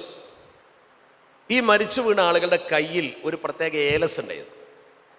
ഏലസ് എടുത്ത് നോക്കുമ്പോൾ, അതിങ്ങനെ നീർത്തി പിടിച്ച് നോക്കുമ്പോൾ പരിചയമുള്ള ചില ഉദ്യോഗസ്ഥന്മാർക്ക് മനസ്സിലായി ഇത് പാണക്കാട്ട് നിന്ന് കൊടുക്കുന്ന പ്രത്യേകമായൊരു കുറിപ്പാണ്. പാണക്കാട് തങ്ങൾക്കിതിൽ ഒരു പങ്കുണ്ട്. അങ്ങനെ കുട്ടിയസൻ തഹസിൽദാർ എന്ന് പറയുന്ന അന്നത്തെ തഹസിൽദാരും അതുപോലെ തന്നെ അഹമ്മദ് കുരിക്കൽ എന്ന് പറയുന്ന പയ്യനാട് ഇൻസ്പെക്ടറും, അഹമ്മദ് കുരിക്കൽ എന്ന് പറഞ്ഞാൽ ചേക്കുട്ടി പോലീസിൻ്റെ പിതാവാണ്, അവർ രണ്ടുപേരും നേരെ പാണക്കാട്ട് വന്നു. പാണക്കാട്ട് വന്ന് തങ്ങളോട് പറഞ്ഞു, ഹുസൈൻ ആറ്റക്കോയ തങ്ങളോട് പറഞ്ഞു, പോലീസ് നിങ്ങളെ തേടി വരും, രാജ്യദ്രോഹ കുറ്റമാണ് ചെയ്തിട്ടുള്ളത്, ബ്രിട്ടീഷുകാർക്കെതിരെ കലാപമുണ്ടാക്കുന്ന, ഗവൺമെൻറ്റിനെതിരെ കലാപമുണ്ടാക്കുന്ന ആളുകൾക്ക് നിങ്ങൾ സഹായം ചെയ്തു എന്നാണ് കണ്ടെത്തിയിട്ടുള്ളത് എന്ന് പറഞ്ഞു. അതുകൊണ്ട് ആകെ തെളിവ് നിങ്ങൾ കൊടുത്ത ഒരു കടലാസ് അവരെ കയ്യിൽ കിട്ടിയിരിക്കുന്നു എന്നത് മാത്രമേ ഉള്ളൂ. അതുകൊണ്ട് പട്ടാളക്കാരോ അല്ലെങ്കിൽ ഉദ്യോഗസ്ഥരോ വന്ന് അന്വേഷിക്കുമ്പോൾ ഞാൻ അങ്ങനെ എഴുതി കൊടുത്തിട്ടില്ല എന്ന് തങ്ങൾ പറഞ്ഞാൽ മതി എന്ന് പറഞ്ഞു. തങ്ങളെ രക്ഷപ്പെടുത്താൻ ഒരു മാർഗം പറഞ്ഞു കൊടുത്താണ് ഈ അന്വേഷണം വരുന്നതിന് മുമ്പ് തന്നെ അതിൻ്റെ മുന്നോടിയായി അഹമ്മദ് കുരിക്കലും അതുപോലെ തന്നെ കുട്ടിയസൻ തഹസിൽദാരും പാണക്കാട് വന്ന് പറഞ്ഞു. ഇതൊക്കെ ചരിത്ര പുസ്തകങ്ങളിലുണ്ട്.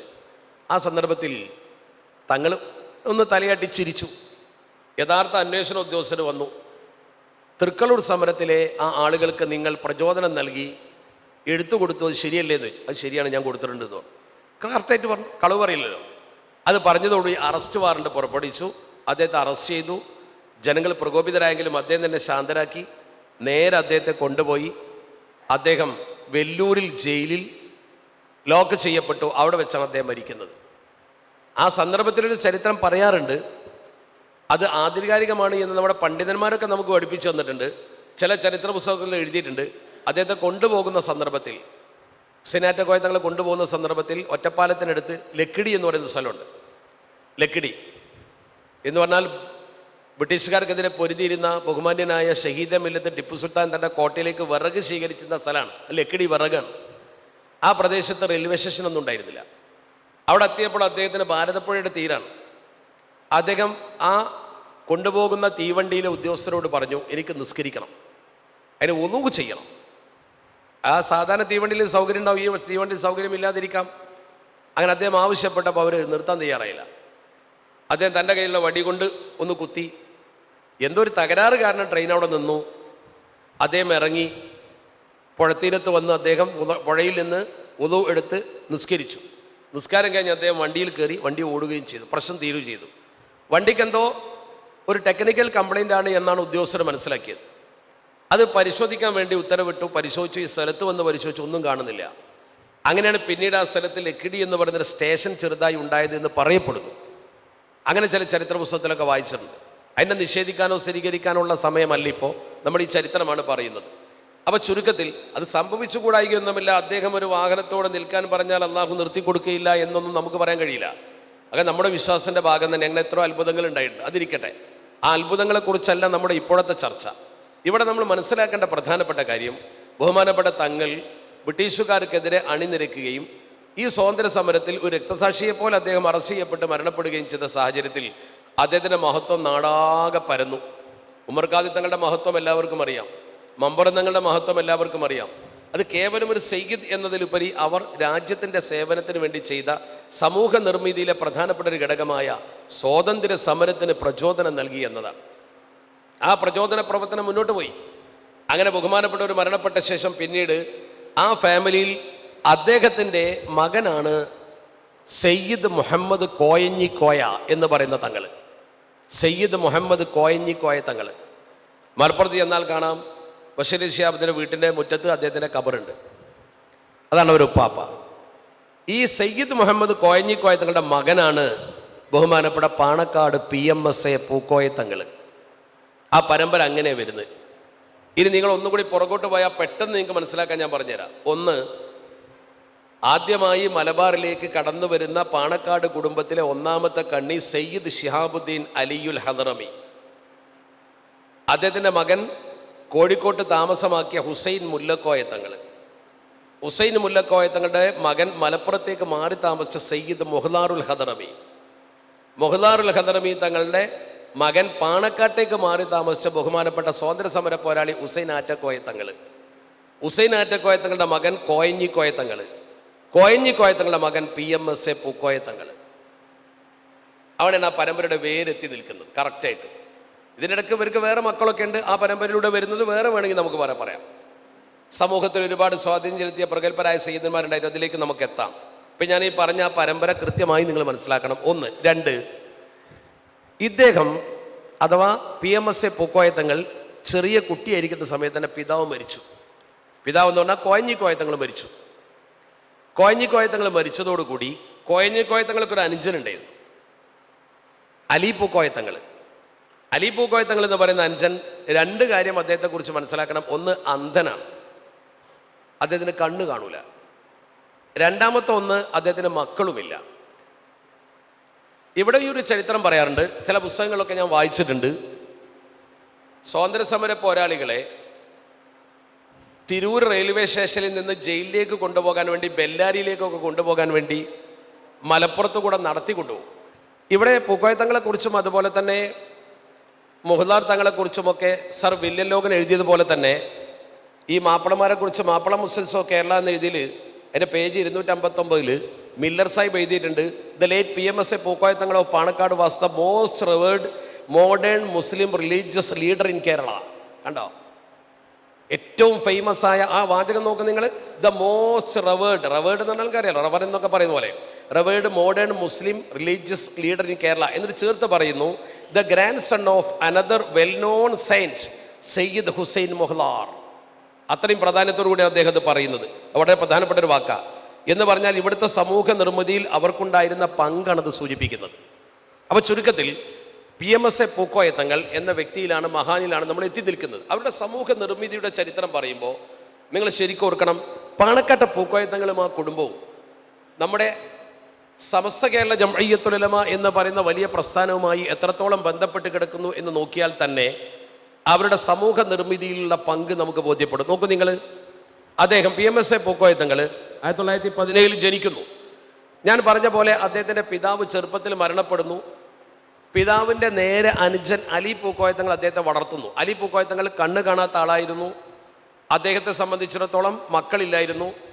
ബെല്ലാരിയിലേക്കും മറ്റും ജയിലിലേക്കും മലപ്പുറത്തുനിന്ന് സ്വാതന്ത്ര്യ സമര പോരാളികളായ മാപ്പിളമാരെ പിടിച്ച് ചങ്ങലക്കിട്ട് 2-3 ആളുകളെ മൃഗങ്ങളെ കിട്ടും പോലെ അടിച്ച്, ചാട്ടവാറ് കൊണ്ട് അടിച്ച് പോലീസുകാരും പട്ടാളക്കാരും നടത്തി കൊണ്ടുപോകുന്ന കാഴ്ച കണ്ടപ്പോൾ സങ്കടപ്പെട്ട് അദ്ദേഹം, പടച്ചവനെ ഇതൊന്നും കാണാൻ എനിക്ക് നീ അവസരം നൽകല്ലേ എന്ന് പറഞ്ഞതുകൊണ്ട് അദ്ദേഹത്തിൻ്റെ കണ്ണുകാഴ്ച പോയി എന്ന് പറയപ്പെടുന്നുണ്ട്, ചരിത്ര പുസ്തകത്തിൽ കാണാം. അതിരിക്കട്ടെ, അങ്ങനെ അദ്ദേഹമാണ് തൻ്റെ ജേട്ടനായ പൂക്കോയ തങ്ങളുടെ മകനായ തൻ്റെ ജേട്ടൻ്റെ മകനായ പൂക്കോയ തങ്ങളെ ശരിക്ക് ജനങ്ങൾക്ക് സേവനം ചെയ്യാൻ പാകത്തിൽ വളർത്തിക്കൊണ്ടുവന്ന് അദ്ദേഹമാണ് വേണ്ട സൗകര്യമൊക്കെ ചെയ്തു കൊടുത്തത്. ആ ഒരു നന്ദിക്കാണ് ബഹുമാനപ്പെട്ട പാണക്കാട്ട പൂക്കോയത്തങ്ങൾ തൻ്റെ മക്കൾക്ക് മുഴുവൻ അലി എന്ന് പേരിട്ടത്. മക്കൾക്ക് മുഴുവൻ ആ പേരിട്ടു. സയ്യിദ് മുഹമ്മദ് അലി ശിഹാബ്, സയ്യിദ് ഉമർ അലി ശിഹാബ്, സയ്യിദ് ഹൈദർ അലി ശിഹാബ്. പിന്നെ സാദിഖ് അലി ശിഹാബ് തങ്ങൾ, സിദ്ദിഖ് അലി ശിഹാബ് തങ്ങൾ മരിച്ചുപോയി. സാദിഖ് അലി ശിഹാബ് തങ്ങൾ, അബ്ബാസ് അലി, ഒക്കെ അലി. ഇത് ഈ അലി പൂക്കോയ തങ്ങളുടെ സ്മരണക്കാണ്. അലി അലി എന്ന് പേരിട്ടു. ആൺമക്കൾക്കൊക്കെ തന്നെ വളർത്തിയ എളാപ്പാനോടുള്ള കടപ്പാട് സൂചിപ്പിച്ചതാണ്. ആ പാണക്കാട്ട പൂക്കോയത്തങ്ങളെക്കുറിച്ച് നിങ്ങളും നോക്കൂ. അദ്ദേഹം ചെയ്ത സേവന പ്രവർത്തനങ്ങൾ. ആദ്യകാലത്ത് കോൺഗ്രസിൽ പ്രവർത്തിച്ചു. ആദ്യകാലത്ത് മലബാറിലൊക്കെ പ്രമുഖരായ ആളുകളൊക്കെ കോൺഗ്രസ്സിലാണ്.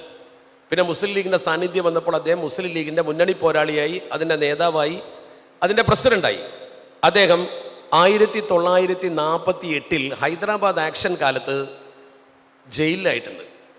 കോഴിക്കോട് ജയിലിൽ അദ്ദേഹം കിടന്നിട്ടുണ്ട്. സമസ്ത കേരള ഇസ്ലാം മത വിദ്യാഭ്യാസ ബോർഡിൻ്റെ 1ാം വാർഷികം 1959 നടക്കുമ്പോൾ, ജനുവരിയിലാണ് നടന്നത്, വടകരയിൽ വെച്ച്. സമസ്ത കേരള ഇസ്ലാം മത വിദ്യാഭ്യാസ ബോർഡിൻ്റെ 1ാം വാർഷികം വടകരയിൽ വെച്ച് 1959 നടക്കുമ്പോൾ അതിൻ്റെ ഉദ്ഘാടകൻ ബഹുമാനപ്പെട്ട പാണക്കാട്ട പൂക്കോയത്തങ്ങളായിരുന്നു. സമസ്തയുമായുള്ള അദ്ദേഹത്തിൻ്റെ ബന്ധമാണത് സൂചിപ്പിക്കുന്നത്.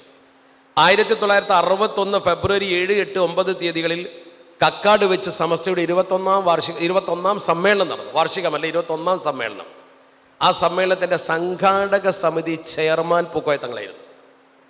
അതുപോലെ തന്നെ 1972 മെയ് 23 സമ്മേളനം നടന്നു. മെയ് മാസത്തിൽ 23ാം സമ്മേളനം തിരുനാവായയിൽ, അതിൻ്റെ തൊട്ടടുത്ത് തിരുനാവായയിൽ. ആ തിരുനാവായ സമ്മേളനത്തിൻ്റെയും സ്വാഗത സംഘം ചെയർമാൻ അദ്ദേഹമായിരുന്നു. അപ്പം അത്രമാത്രം സമൂഹത്തിൽ അദ്ദേഹം സ്വാധീനം ചെലുത്തി കഴിഞ്ഞിരുന്നു. സമസ്ത കേരള ജമിയത്തുൽ ഉലമക്ക് ഏറ്റവും വലിയ പ്രതിസന്ധി ഉണ്ടായിരുന്ന സമയമാണ് 1965. അന്നാണ് സമസ്ത കേരള ജമിയത്തുൽ ഉലമ അഖില കേരള ജമിയത്തുൽ ഉലമ എന്ന സംഘടനയുടെ വെല്ലുവിളി അഭിമുഖീകരിക്കേണ്ടി വന്നു. അഖില കേരള ജമിയത്തുൽ ഉലമ സമസ്ത തബ്ലീഗിനെ കുറിച്ച് തീരുമാനമെടുത്തു. ആ തീരുമാനത്തിൽ വിയോജിപ്പ് പ്രകടിപ്പിച്ചുകൊണ്ട് അന്നത്തെ പ്രശസ്തരായ പണ്ഡിതന്മാർ, അഖില കേരള ജമിയത്തുൽ ഉലമക്ക് പ്രചോദനം നൽകിക്കൂട്ടത്തിൽ ഷെയ്ഖ് ഹസൻ അസർത്ത് വരെ ഉണ്ടായിരുന്നു. വലിയ പ്രഗത്ഭനാണ്. കുട്ടി മുസ്ലിയാരുണ്ടായിരുന്നു, കാസർഗോഡ് ഖാദി ഉണ്ടായിരുന്നു, അവറാം മുസ്ലിയാർ, കുറ്റിപ്പുറ അബ്ദുള്ള മുസ്ലിയാർ, ഫദ്ഫലി കുട്ടി മുസ്ലിയാർ എന്നൊക്കെ പറഞ്ഞാൽ ആരാണ്? പ്രഗത്ഭർ. ഒരു കുറ്റവും നമുക്ക് പറയാൻ പറ്റാത്ത പ്രഗത്ഭരായ ആളുകൾ. അവർ മുഴുവൻ ഒരു ഭാഗത്ത് അണിനിരന്നപ്പോഴും പാണക്കാട്ട പൂക്കോയത്തങ്ങൾ 1966 ഏപ്രിൽ മാസം 3-ാം തീയതി കോഴിക്കോട് കുറ്റിച്ചെറിയിൽ വെച്ചൊരൊറ്റ പ്രസംഗം ചെയ്തു. ഒറ്റ പ്രസംഗം. ആ പ്രസംഗത്തിൽ പറഞ്ഞു, നമുക്ക് അഖില വേണ്ട, അഖില അകലെ. സമസ്തക്കൊപ്പം നിൽക്കാനുള്ള ആഹ്വാനം ജനം സ്വീകരിച്ചു. അതോടുകൂടി ആ പ്രസ്ഥാനം തന്നെ പിരിച്ചുവിടേണ്ടി വന്നു. പ്രഗത്ഭർക്ക് പോലും തങ്ങളുടെ വാക്ക് ഒരു വലിയ പ്രചോദനം നൽകി. ഇനി സമസ്തക്കെതിരെ മറ്റൊരു സംഘടന വേണ്ട. സമസ്ത അഭിമുഖീകരിച്ച പ്രതിസന്ധിയിൽ ഏറ്റവും വലിയ പ്രതിസന്ധി അഖില കേരള ജമിയത്തുൽ ഉലമയാണ്. കാരണം അപ്പുറത്ത് നിന്നിരുന്ന ആളുകൾ ഒരു കുറ്റവും പറയാനില്ലാത്ത 100% പ്രഗത്ഭരും പ്രതിഭാസമ്പന്നരായിരുന്നു. പൂക്കോയത്തങ്ങൾ ഒരൊറ്റ വാക്കാണ് കുറ്റിച്ചെറിയിൽ. അവർ ആ പരിപാടി ഉപേക്ഷിച്ചു. അദ്ദേഹം ചെയ്ത സമസ്തക്കുള്ള ഏറ്റവും വലിയ സേവനത്തിൻ്റെ ഗണത്തിൽ അത് തങ്കലിപികളിൽ രേഖപ്പെടുത്തപ്പെടും. ജാമിയ നൂരിയ അറബി കോളേജ് വന്നു. അതിൻ്റെ നിർമ്മിതിയിൽ വലിയ പങ്ക് വഹിച്ചത് ഒന്ന് പൂക്കോയത്തങ്ങളും അതുപോലെ തന്നെ ബാഫക്കി തങ്ങളുമാണ്. തെന്നിന്ത്യയിലെ ഏറ്റവും ആദ്യത്തെ മതകലാലയം, ഉയർന്ന മതകലാലയം. നമ്മുടെ ദാറുദയൊക്കെ വരുന്നതിന് മുമ്പ്, കേരളത്തിൽ ബിരുദം കൊടുക്കുന്ന കോളേജുകൾ വരുന്നതിൻ്റെ മുമ്പ് ആദ്യമായി കേരളത്തിൽ ബിരുദം കൊടുക്കുന്ന ഒരു കോളേജ് സമസ്ത കൊണ്ടുവന്നത് പട്ടിക്കാട് ജാമിയ നൂരിയ അറബി കോളേജാണ്. ആ ജാമിയ നൂരിയ അറബി കോളേജ് 1962 വരുമ്പോൾ അതിൻ്റെ സ്ഥാപനത്തിന് വലിയ പങ്ക് വഹിച്ച ആളാണ് ഇവർ രണ്ടുപേരും. മാത്രമല്ല അതിനുവേണ്ടി വിദേശത്ത് മലേഷ്യയിൽ ആദ്യമായി പിരിവിന് പോയി പണം സ്വരൂപിച്ചത് അവരാണ്. ആ രണ്ടുപേര് ചിന്തിക്കണം നിങ്ങൾ. 1968 ബഹുമാനപ്പെട്ട പൂക്കോയത്തങ്ങൾ സുന്നി യുവജന സംഘത്തിൻ്റെ സംസ്ഥാന പ്രസിഡന്റായി. CH ഹൈദ്രോസ് മുസ്ലിയാർ അന്നാണ് ദർസ് നിർത്തിയിട്ട് ഫീൽഡിൽ വന്നത്. മഹാനായ CH ഉസ്താദ് ദർസ് നിർത്തി, എടക്കുളത്ത് നിന്ന് ദർസ് അവിടെ നിർത്തിച്ച് അദ്ദേഹം പുറത്തിറങ്ങി. എന്നിട്ട് പൂക്കോയത്തങ്ങളെ കൊണ്ടു നടന്ന് ഓരോ ഗ്രാമത്തിലും പാണക്കാട്ട പൂക്കോയത്തങ്ങളെ ഗ്രാമാന്തരങ്ങളിൽ കൊണ്ടുചെന്ന് പൂക്കോയക്കുട്ടി വരുന്നുണ്ട് എന്ന് പറഞ്ഞ ആളെ കൂട്ടിയിട്ടാണ് സുന്നി യുവജന സംഘം എന്ന പ്രസ്ഥാനത്തെ സമൂഹത്തിൽ വേരുപിടിപ്പിച്ചത്. അതിലും വലിയൊരു സമൂഹ നിർമ്മിതി എന്താ? ആ സുന്നി യുവജന സംഘം കൊണ്ട് ഒരുപാട് യുവാക്കൾക്ക് ഇസ്ലാമികമായ പരിവർത്തനം ഉണ്ടായിട്ടുണ്ട്. അതിലേക്ക് ഞാനിപ്പോൾ പോകുന്നില്ല, സമയക്കുറവുണ്ട്. മാത്രമൊന്നുമില്ല, നിങ്ങൾ നോക്കൂ, അദ്ദേഹത്തിന് പാണക്കാട്ട പൂക്കോയത്തങ്ങൾക്ക് അദ്ദേഹം 1973 മുഷാവറ മെമ്പറാ. സമസ്ത എന്ന് പറയുന്നത് അവരെ ജീവിതത്തിൽ അലിഞ്ഞു ചേർന്നതാണ്. അതിൻ്റെ ഒരു കാരണം പിന്നെയുള്ള അദ്ദേഹത്തിൻ്റെ മക്കളൊക്കെ ഉണ്ടല്ലോ, ഞാൻ ഈ പറഞ്ഞ എണ്ണിയ മക്കളൊക്കെ, ആ മക്കളൊക്കെ ശരിക്ക് ചെറുപ്പം മുതലേ ഇത് കേട്ടും പഠിച്ചും പൂക്കോയത്തങ്ങൾ മുഷാവറ മെമ്പർ. ഇനി അദ്ദേഹത്തിൻ്റെ കുടുംബമോ, അദ്ദേഹത്തിനൊരു പെങ്ങളുണ്ടായിരുന്നു, മുത്തു ബീവി. ഈ മുത്തു ബീവി എന്ന് പറയുന്ന പെങ്ങളെ വിവാഹം കഴിച്ചത് കോഴിക്കോട്ടെ കോയ വീട്ടിൽ സയ്യിദ് അഹമ്മദ് ശിഹാബുദ്ദീൻ ഇമ്പിച്ച് കോയത്തങ്ങളാണ്. കോയ വീട്ടിൽ സയ്യിദ് അഹമ്മദ് ഇമ്പിച്ച് കോയത്തങ്ങൾ അദ്ദേഹമാണ് ജാമിയ നൂരിയൊക്കെ തറക്കല്ലിട്ടത്. അദ്ദേഹം പൂക്കോയത്തങ്ങളുടെ പെങ്ങളെ വിവാഹം കഴിച്ച ആളാണ്. അദ്ദേഹത്തിന് മക്കളില്ല. അദ്ദേഹം ഇവരുടെ പരമ്പരയിൽപ്പെട്ട ആളാണ്. ഇവരുടെ പരമ്പര എന്ന് പറയുമ്പോൾ ആ പരമ്പര പറഞ്ഞാൽ ഞാൻ നേരത്തെ പറഞ്ഞ അലി ശിഹാബുദ്ദീൻ ഇമ്പിച്ച് കോയത്തങ്ങൾ ആദ്യം വന്ന ആള് അലിയുൽ ഹദറമി. അദ്ദേഹത്തിൻ്റെ മകൻ കോഴിക്കോട്ടേക്ക് താമസിച്ച മുല്ലക്ക് ഹുസൈൻ മുല്ലക്കോയ. ആ ഹുസൈൻ മുല്ലക്കോയത്തങ്ങൾക്ക് ഒരു മകനുണ്ടായിരുന്നു അബ്ദുറഹിമാൻ ഇമ്പിച്ച് കോയത്തങ്ങൾ. അദ്ദേഹത്തിനൊരു മകനുണ്ടായിരുന്നു സയ്യിദ് മുഹമ്മദ് പൂക്കോയത്തങ്ങൾ. അദ്ദേഹത്തിൻ്റെ മകനാണ് കോയ വീട്ടിൽ സയ്യിദ് അഹമ്മദ് ശിഹാബുദ്ദീൻ ഇമ്പിച്ച് കോയത്തങ്ങൾ. ഈ കോയ വീട്ടിൽ സയ്യിദ് അഹമ്മദ് ശിഹാബുദ്ദീൻ ഇമ്പിച്ച് കോയത്തങ്ങൾ എന്ന് പറഞ്ഞാൽ സമസ്ത രൂപീകരിക്കുന്ന സമയത്ത് അതിൻ്റെ ആദ്യത്തെ മുഷാവറയിലെ 34ാമത്തെ മെമ്പറാണ്. ആ മുഷാവറിൻ്റെ അന്നത്തെ അംഗീകാരത്തിന് കൊടുത്ത മെമ്മോറാണ്ടം ഓഫ് അസോസിയേഷനിലെ 34 നമ്പറിൽ കാണും കോയ വീട്ടിൽ സയ്യിദ് അഹമ്മദ് ശിഹാബുദ്ദീൻ ഇമ്പിച്ച് കോയത്തങ്ങൾ.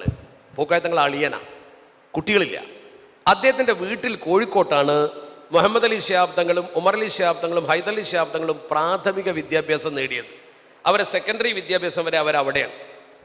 അപ്പോൾ അമ്മായിയെ വിവാഹം കഴിച്ച അമ്മായിക്ക മുഷാവറ മെമ്പർ, പിന്നീട് ബാപ്പ മുഷാവറ മെമ്പർ. സമത്തെക്കുറിച്ച് ഇവർക്ക് പഠിക്കാൻ വേറെ എവിടെയെങ്കിലും പോകണോ? സമത്വ കേരള ജമിയത്തുലമയുമായുള്ള അവരുടെ ബന്ധം വളരാൻ അതിനപ്പുറം പോകണോ? അവർ കൃത്യമായി സമത്വത്തെക്കുറിച്ച് ചെറുപ്പത്തിലെ വളരെ നന്നായി പഠിച്ചു. അതുകൊണ്ട് തന്നെ ആ കുടുംബം നിങ്ങൾ കൃത്യമായി നോക്കൂ. 1973 സയ്യിദ് ഉമർ അലി ശിഹാബ് തങ്ങൾ ഏറനാട് താലൂക്ക് SYSന്റെ പ്രസിഡന്റായി പ്രവർത്തനരംഗത്ത് വരികയാണ്. 1973 സയ്യിദ് ഹൈദർ അലി ശിഹാബ് തങ്ങൾ SSFന്റെ പ്രസിഡന്റായി. SSF ആദ്യം രൂപീകരിക്കുമ്പോൾ പ്രസിഡന്റ് ഹൈദർ അലി ശിഹാബ് തങ്ങളാണ്. ജനറൽ സെക്രട്ടറി നിങ്ങളുടെ ഉസ്താദ് ബഹാവുദ്ദീൻ ഉസ്താദ. SSF 1973 ഹൈദർ അലി ശിഹാബ് തങ്ങൾ 1979 നവംബർ 6 രാജിവെച്ചു. പാണക്കാട് തങ്ങൾ ഒരു സ്ഥാനത്ത് നിന്ന് രാജിവെക്കൽ അപൂർവമാണ്. രാജിവെച്ചു. അന്നത്തെ ഒരു ചേരിതിരിവിൻ്റെ പശ്ചാത്തലത്തിൽ എന്ന് പറഞ്ഞാൽ സംഘടനയ്ക്ക് രാഷ്ട്രീയമില്ല, അദ്ദേഹം രാഷ്ട്രീയ പ്രവർത്തകനാണ് എന്നൊറ്റ കാരണം. ഇപ്പോഴത്തെ പശ്ചാത്തലത്തിൽ ശരിക്കും മനസ്സിലായിക്കോളൂ നിങ്ങളത്. 1976 ആ വാദം ഉയർത്തിയിട്ടുണ്ട്. രാഷ്ട്രീയം പാടില്ല, രാഷ്ട്രീയത്തിനാണ് പ്രാധാന്യം കൊടുക്കുന്നത്, അതുകൊണ്ട് അദ്ദേഹം പ്രസിഡന്റ് ആവാൻ പാടില്ല. അതിൻ്റെ പേരിൽ ആദ്യമായി രാജിവെച്ചാലാണ് സയ്യിദ് ഹൈദർ അലി ശിഹാബ് തങ്ങൾ. മലപ്പുറത്ത് നടന്ന SSFന്റെ ഒരു കൗൺസിലിൽ തങ്ങൾക്കെതിരെ കത്ത് നിരന്തരമായി വായിച്ച് തങ്ങളെ വേദനപ്പെടുത്തി. തങ്ങൾ രാജിവെച്ചു. എന്നിട്ട് സുന്നത്ത് ജമാഅത്തിന്റെ പ്രവർത്തനത്തോട് തങ്ങൾ സഹകരിച്ചു. പിന്നീട് SSF മാറി SKSF ഉണ്ടായ കഥയൊക്കെ നിങ്ങൾക്കറിയാമല്ലോ. അതിൻ്റെ തുടക്കം അന്ന് മുതലാണ്. തങ്ങൾ രാജിവെച്ചത് മുതൽ അസ്വസ്ഥത ആരംഭിച്ചു. അത് പിന്നെ വളർന്നു 89 വരെ എത്തി. 89 ഇപ്പോഴുണ്ടായി മാറ്റമുണ്ടായി നിങ്ങൾക്കറിയാമല്ലോ. 1989 ഉമർ അലി ശിഹാബ് തങ്ങൾ SYSന്റെ സംസ്ഥാന പ്രസിഡന്റായി. ബാപ്പ ഇരുന്ന അതേ സ്ഥാനത്ത് SYSന്റെ സംസ്ഥാന പ്രസിഡന്റ്. അത് കഴിഞ്ഞ് 2008 വന്നപ്പോൾ ഹൈദർ അലി ശിഹാബ് തങ്ങൾ SYSന്റെ പ്രസിഡന്റായി 2008. ഇനി സയ്യിദ് മുഹമ്മദ് അലി ശിഹാബ് തങ്ങൾ, അദ്ദേഹം ഇതിലൊന്നും പ്രവർത്തിച്ചിട്ടില്ല എന്ന് തോന്നുന്ന ആൾക്കാരുണ്ടെങ്കിൽ അവർ മനസ്സിലാക്കണം, മലപ്പുറം ജില്ലാ SYSന്റെ ആദ്യത്തെ കമ്മിറ്റിയുടെ പ്രസിഡന്റ് സയ്യിദ് മുഹമ്മദ് അലി ശിഹാബ് തങ്ങളാണ്. സയ്യിദ് മുഹമ്മദ് അലി ശിഹാബ് തങ്ങൾ 1974 ഏപ്രിൽ 4 അദ്ദേഹത്തിൻ്റെ നേതൃത്വത്തിലുള്ള കമ്മിറ്റി വന്നത്. പ്രൊഫസർ ഓമാനൂർ മുഹമ്മദ് സാഹിബാണെന്ന് സെക്രട്ടറി. അന്വേഷിച്ചാൽ അറിയാം. സയ്യിദ് മുഹമ്മദ് അലി ശിഹാബ് തങ്ങളാണ് മലപ്പുറം ജില്ലാ SYSന്റെ ഒന്നാമത്തെ സെക്രട്ടറി. നിങ്ങൾ ചരിത്രം ശരിക്കും പഠിച്ചു നോക്ക്. 1991 മുതൽ 89 SKSF രൂപീകരിക്കുന്നത്.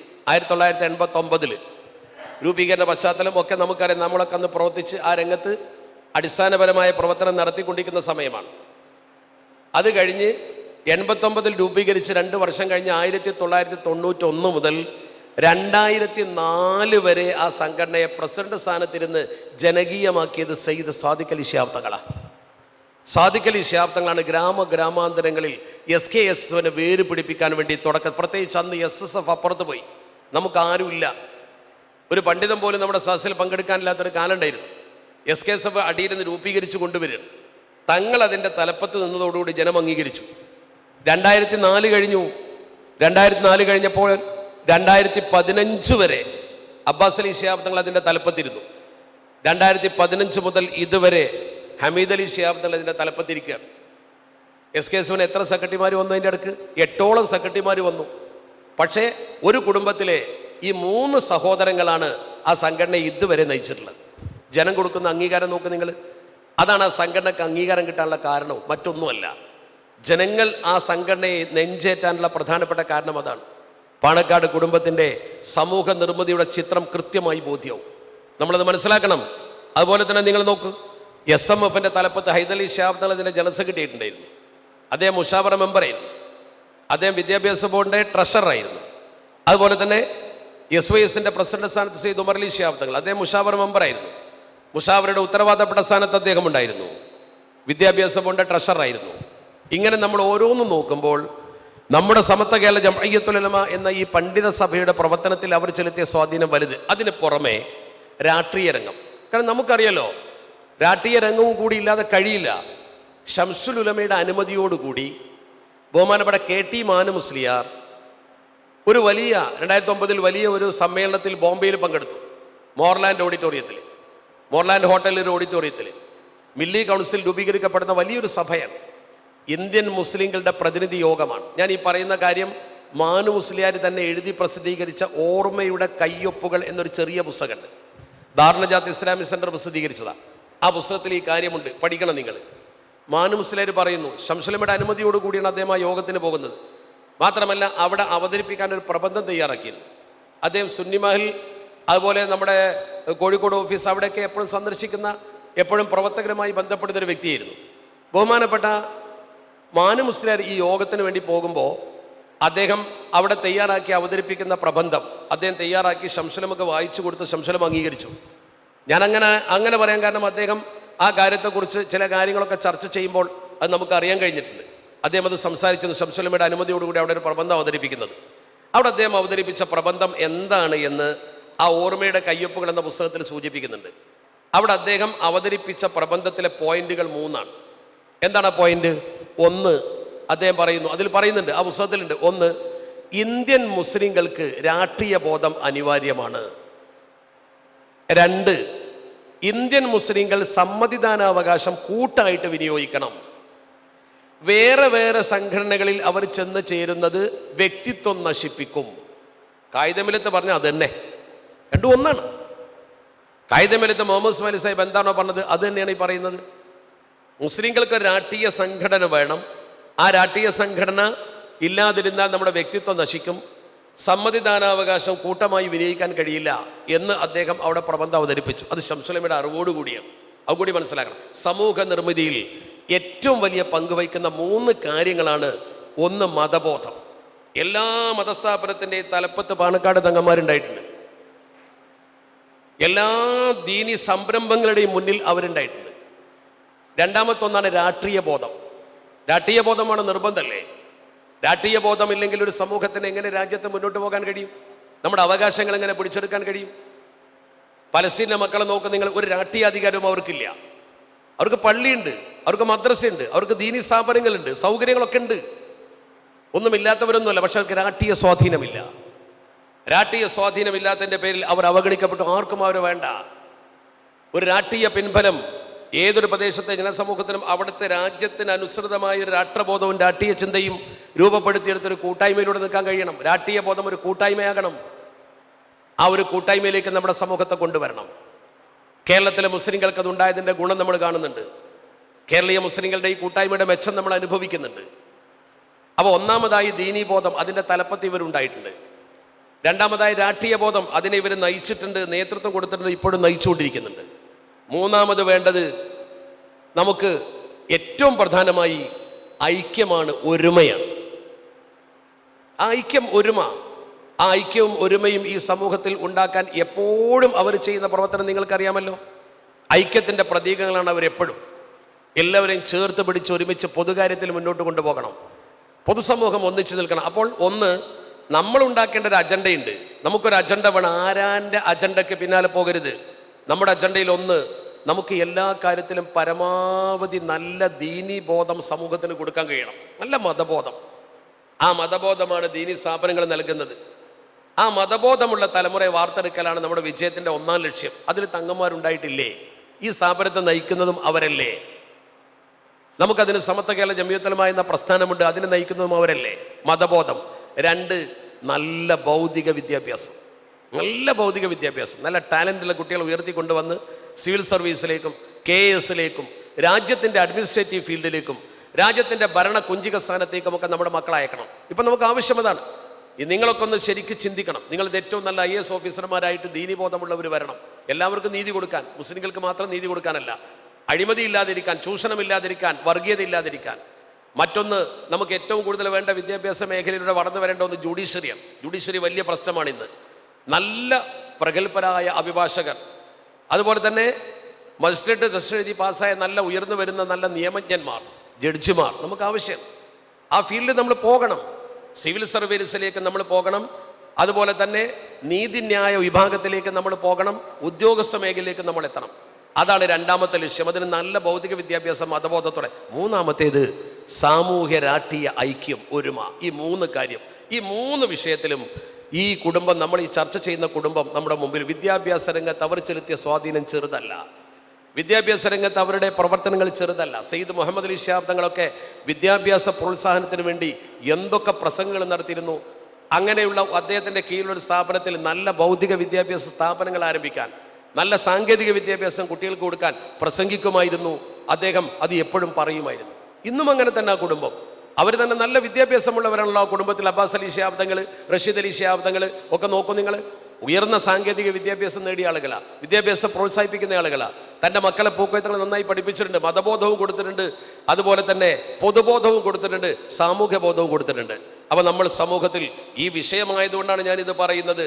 നമ്മൾ ആ മാതൃക പിന്തുടർന്നുകൊണ്ട് അവർ സമൂഹ നിർമ്മിതിയിൽ ചെലുത്തിയ സ്വാധീനത്തെ, ഇപ്പം നിങ്ങൾ നോക്ക്, ഇന്ത്യയിൽ 3.5 കോടിയും 4.5 കോടിയും മുസ്ലിങ്ങളുള്ള പശ്ചിമ ബംഗാളും ഉത്തർപ്രദേശും ഒക്കെ ഉള്ള ഇന്ത്യയിൽ അവിടെ ഒന്നും നടക്കാത്തത് ഇവിടെ നടക്കുകയാണ്. പോലീസ് സ്റ്റേഷനിൽ നിന്നൊരു യുവതിയെ വെടിവെച്ച് കൊള്ളുന്നു. കേരളത്തിൽ കേട്ടുകേൾവി ഉണ്ടാവും അങ്ങനെ സംഭവം. ആലോചിച്ച് നോക്ക് നിങ്ങൾ. അവിടെ മുസ്ലിങ്ങളുടെ രാഷ്ട്രീയ ദിശാബോധം മുതൽ സാമൂഹ്യ ദിശാബോധം വരെ നിയന്ത്രിക്കാൻ ആളില്ല. വലിയ വലിയ സ്ഥാപനങ്ങളുണ്ട്, അറിയപ്പെടുന്ന പണ്ഡിതന്മാരുണ്ടായിട്ടുണ്ട്. അവിടെ നിങ്ങൾ പോയിട്ട് മദ്രസ ഉണ്ടാക്കുകയാണ്. ഇപ്പോൾ ഹാദിയെ പോയിട്ട് മദ്രസ ഉണ്ടാക്കുക. 500-ലധികം മദ്രസക്ക് സമത്വ അംഗീകാരം കൊടുത്തു. എന്താ കാരണം? ഈ പശ്ചാത്തലം ഇവിടെ ഒരുങ്ങിയത് ഈ നേതൃത്വവും ഈ കൂട്ടായ്മയും ഈ മതബോധവും ഈ സംഘബോധവും ഒക്കെ നിലനിൽക്കുന്നത് കൊണ്ടാണ്. അതിൽ അവർ ചെലുത്തിയ സ്വാധീനം ചെറുതൊന്നുമല്ല. ഒരു ഉമ്മത്തിനെ ഒരുമിപ്പിച്ച് നിർത്തുന്ന ഒരു അച്യുതണ്ടാവുക എന്നത് വളരെ വലിയ കാര്യമാണ്. അവസാന വാക്ക് പറയാൻ ആളുണ്ടാവുക എന്നത്, ഒരു സമൂഹത്തിന് അല്ലാഹു കബൂലിയത്തുള്ളൊരു നേതൃത്വത്തെ കൊടുക്കുക എന്നത് വലിയ നിഅമത്താണ്. ഏത് പ്രശ്നം പരിഹരിക്കാനും ഒരാൾ വേണ്ടിയും അവർ തരക്കേടില്ല എന്ന് സമൂഹം പറയണം. അള്ളാഹുവിൻ്റെ പരിശുദ്ധ ഹബീബ് അഷ്റഫുൽ ഖൽഖ് മുഹമ്മദ് മുസ്തഫ സല്ലല്ലാഹു അലൈഹി വസല്ലം തങ്ങൾ പ്രവാചകനാകുന്നതിന് മുമ്പ് 35-ാമത്തെ വയസ്സിൽ കഅബ നിർമ്മിക്കുമ്പോൾ അവർ തർക്കിച്ചു. ഹജറുൽ അസ്വദ് എടുത്തു വെക്കാൻ വമ്പിച്ച തർക്കം. രക്തത്തിൽ കൈമുക്കി അവർ കലാപം സൃഷ്ടിക്കാൻ ഒരുങ്ങുന്ന സമയത്ത് അന്തിമമായി അവർ പറഞ്ഞു, ആദ്യമായി ഇങ്ങോട്ട് കടന്നു വരുന്ന വ്യക്തിയെ നമുക്ക് ഇതിന് മധ്യസ്ഥനാക്കാം. അവർ നോക്കി, കടന്നു വരുന്നത് മുഹമ്മദ് എന്ന ചെറുപ്പക്കാരനാണ്. എല്ലാവരും പറഞ്ഞു, എതിരാളികളും എല്ലാവരും പറഞ്ഞു, ഹാദൽ അമീനു റദീന, ഹാദൽ അമീനു റദീന, ഈ വരുന്ന ആൾ അതിന് പറ്റും, വിശ്വസ്തനാണ്. പാണക്കാട് കുടുംബത്തെക്കുറിച്ച് പറയുമ്പോൾ ഒരു വിഷയത്തിൽ മധ്യസ്ഥത വഹിക്കാൻ, ഒരു അന്തിമ തീരുമാനം പറയാൻ എല്ലാവരും അങ്ങോട്ട് പോകുന്നത്, കോടതി വരെ കേസുകൾ അങ്ങോട്ട് റഫർ ചെയ്ത ചരിത്രമുള്ളത് ആ വിശ്വസ്തത, ക്രെഡിബിലിറ്റി, സിദ്ഖുൽ ലഹ്ജ, ഇമാം ഷാഫി തങ്ങൾ പറഞ്ഞ ആ ക്രെഡിബിലിറ്റിയുള്ള ഒരു നേതൃത്വം എപ്പോഴും നമുക്ക് ആവശ്യമാണ്. സമത്വ കേരള ജമിയത്തിൽ നമുക്ക് അതുണ്ട്. എന്ന പോലെ പാണക്കാട് കുടുംബത്തിൻ്റെ വിഷയം പറയുമ്പോൾ നമ്മൾ ഈ വിഷയത്തിൽ അവർ ഈ സമൂഹത്തിന് കൊടുത്ത സ്വാധീനം പറയുമ്പോൾ ആ സാമുദായിക നേതൃത്വം, മതകീയമായ പിൻബലത്തിലുള്ള അവരുടെ നേതൃത്വം, രാഷ്ട്രീയമായവരുടെ ദിശാബോധം, വിദ്യാഭ്യാസ കാഴ്ചപ്പാടുള്ള അവരുടെ ദിശനാശക്തി, അത് അംഗീകരിച്ചേ പറ്റൂ. അത് കേരളീയ ഉമ്മത്തിന് നന്നായി ലഭിച്ചിട്ടുണ്ട്. തുടർന്നും ലഭിക്കാൻ പടച്ചറബ് തൗഫീഖ് പ്രദാനം ചെയ്യട്ടെ എന്ന പ്രാർത്ഥനയോടെ ഞാൻ അവസാനിപ്പിക്കുന്നു. അസ്സലാമു അലൈക്കും. ഇന്ത്യയുടെ സ്വാതന്ത്ര്യ സമരകാലത്ത് പ്രത്യേകിച്ചും കേരള മുസ്ലിങ്ങൾക്ക് വേണ്ടിയിട്ട് പാണക്കാട് തങ്ങന്മാർ നൽകിയ ഒരു സമർപ്പണത്തിൻ്റെ ഒരു തിരിച്ചു കൊടുക്കലാണ് കേരള മുസ്ലിങ്ങൾ ഇന്ന് നടത്തുന്നത് എന്നുള്ള ഒരു നറേഷൻ ഇങ്ങനെ നടക്കുന്നുണ്ട്. അപ്പോൾ അതിനെ പറ്റിയിട്ട് പൂക്കോട്ടൂർ സാഹിബിൻ്റെ അഭിപ്രായം. ഈ തിരിച്ചു കൊടുക്കൽ എന്ന് പറഞ്ഞ ഉദ്ദേശം എന്താണ്? അവരെന്ന ആത്മീയമായൊരു സമർപ്പണം നമുക്ക് വേണ്ടി നൽകിയിട്ടുണ്ട്. അപ്പോൾ അതിൻ്റെ ഒരു തിരിച്ചുള്ള നമ്മുടെ ഭാഗത്തു നിന്നുള്ളൊരു കേരളീയ മുസ്ലിങ്ങളെ സംബന്ധിച്ചിടത്തോളം ആദ്യം മുതലേ കേരളത്തിലെ മുസ്ലിങ്ങളുടെ ചരിത്രം പരിശോധിച്ചാൽ കാണാൻ കഴിയും, ആത്മീയ നേതാക്കളോട് വളരെ വലിയൊരു കടപ്പാട് കേരളീയ മുസ്ലിങ്ങൾക്കുണ്ട്. ഇപ്പോൾ മമ്പറത്ത് തങ്ങൾ വന്നപ്പോഴും കോഴിക്കോട് ജിഫ്രി തങ്ങൾ വന്നപ്പോഴൊക്കെ ജനങ്ങൾ അവരെ വളരെ വലിയ താല്പര്യത്തോടു കൂടിയാണ് സ്വീകരിച്ചത്. ആ ഒരു സ്വീകാര്യത പാണക്കാട് കുടുംബത്തിന് നേരത്തെ ഉണ്ടായിട്ടുണ്ട്. അതോടൊപ്പം അതൊരു ജനകീയമായി മാറുന്നത് സത്യത്തിൽ ഈ സ്വാതന്ത്ര്യ സമരവുമായി ബന്ധപ്പെട്ട സമൂഹത്തിൻ്റെ വൈകാരികതയിൽ ആ സമുദായത്തിനൊപ്പം നിന്ന മമ്പറം തങ്ങൾ, സെയ്ദ് ഫദൽ പൂക്കോയ തങ്ങൾ, അതുപോലെ തന്നെ കുറച്ചുകൂടി പുറകോട്ട് പോയാൽ പോർട്ടുഗീസുകാർ വന്നപ്പോൾ തെഹ്രീൽ അഹ്ലുൽ ഈമാൻ എഴുതി ഒന്നാമത്തെ മഖ്ദൂമ്, തുഹഫത്തുൽ മുജാഹിദീൻ എഴുതി രണ്ടാമത്തെ മഖ്ദൂമ്, ഫത്തുഹുൽ മുബീൻ എഴുതി കോഴിക്കോട് ഖാദി. ആ ഒരു ട്രെൻഡ് സമൂഹം വൈദേശിക അധിനിവേശത്തിനെതിരെ പുലർത്തിയപ്പോൾ അതിൻ്റെ കൂടെ നിൽക്കാനും അതിന് നേതൃത്വം കൊടുക്കാനും പാണക്കാട് കുടുംബത്തിൽ സെയ്ദ് ഹുസൈനാറ്റക്കോയ തങ്ങൾ ശ്രമിച്ചത് സമൂഹത്തിൽ വലിയ ഒരു സ്വാധീനം ചെലുത്തിയിട്ടുണ്ട്. അതിനൊരു തിരിച്ചു കൊടുക്കൽ എന്ന് പറയുമ്പോൾ കേവലം ഒരു സ്വാതന്ത്ര്യ സമരത്തിലെ പങ്കാളിത്തം കൊണ്ട് മാത്രം ആദരവ് നേടി എന്നല്ല. അഹ്ലുബൈത്തിനോടുള്ളൊരു സ്നേഹം നേരത്തെ ജനങ്ങൾക്കുണ്ട്. എല്ലാ തങ്ങന്മാരെയും അവർ ആദരിക്കുന്നുണ്ട്. പക്ഷേ ഈ സയ്യിദ് കുടുംബം ഇങ്ങനെയുള്ള ചില പ്രവർത്തന ഫലമായും ഈ രീതിയിൽ മുന്നോട്ട് വന്നതുകൊണ്ടും ജനങ്ങൾക്ക് കൂടുതൽ സ്വീകാര്യരായി. അതിനൊരു മറ്റൊരു കാര്യം പറയുന്നത് നമ്മൾ മനസ്സിലാക്കേണ്ടത്, ഒരു പിതാവിന് അള്ളാഹു കൊടുക്കുന്ന നിഅമത്ത് ഇതിലും വലുതെന്താ? എല്ലാ മക്കളും പൊതുരംഗത്ത് ഒരുപോലെ. അത് ആർക്കും ഇല്ലാത്തൊരു സംഗതിയാണല്ലോ, ഒരു പിതാവിൻ്റെ എല്ലാ മക്കളും. അതുകൊണ്ട് ജനം മുഴുവൻ ആ കുടുംബത്തെ നെഞ്ചേറ്റി എന്നുള്ളതാണ് അതിൻ്റെ ശരി. നമ്മളെ കേരളത്തിക്ക് ഹളർമൗത്ത് നിന്ന് ഒരുപാട് പണ്ഡിത പ്രത്യേകിച്ച് തങ്ങന്മാരെ കുടുംബങ്ങൾ വന്നിട്ടുണ്ട്. അപ്പോൾ എന്തുകൊണ്ടാണ് മറ്റു കുടുംബങ്ങളിൽ നിന്ന് പാണക്കാട് എന്ന് പറഞ്ഞ കുടുംബം മാത്രം ഉമ്മത്ത് ഇത്രമേൽ നെഞ്ചിലേറ്റാൻ കാരണം? ബാക്കി കുടുംബങ്ങൾക്ക് ഇതുമായി ബന്ധപ്പെടുമ്പോൾ എന്താണ് ഇത് മാറ്റം വരുന്നത് എന്നുള്ളതാണ്. സയ്യിദ് കുടുംബത്തിൽ ഞാൻ തുടക്കത്തിലേ പറഞ്ഞു, അള്ളാഹുവിൻ്റെ പരിശുദ്ധ ഹബീബ് ആ പുതപ്പെട്ട് മൂടിയ അഹ്ലുൽ അബാ എന്ന് പറയുന്ന, നിങ്ങൾ ചരിത്രം പഠിച്ചിട്ടുണ്ടാവും, അതിൽപ്പെട്ട എല്ലാവരും സയ്യിദന്മാരാണ്. ആ പരമ്പര കംപ്ലീറ്റ് സയ്യിദന്മാരാണ്. അവിടെ ഫാത്തിമാവിയുടെ മക്കളൊക്കെ സയ്യിദന്മാരാണ്. അലി അള്ളാഹു തആലയുടെ നബി തങ്ങളെ അതിൽ ചേർത്തതാണ്. അപ്പോൾ തങ്ങന്മാർ തമ്മിൽ വ്യത്യാസമൊന്നും നമ്മൾ കൽപ്പിക്കുന്നില്ല. പക്ഷേ രാഷ്ട്രീയ രംഗത്തും സാമൂഹ്യ രംഗത്തും വിദ്യാഭ്യാസ രംഗത്തും മതരംഗത്തും സമൂഹത്തിന് ഒരുപോലെ നേതൃത്വം നൽകാൻ ആ കുടുംബം മുന്നോട്ട് വന്നപ്പോൾ കൂടുതൽ സ്വീകാര്യത ജനങ്ങളിൽ നിന്നുണ്ടായി എന്നുള്ളതാണ്. അത് സാദാത്തുകളുടെ ഒരു രീതി തന്നെയാണ്.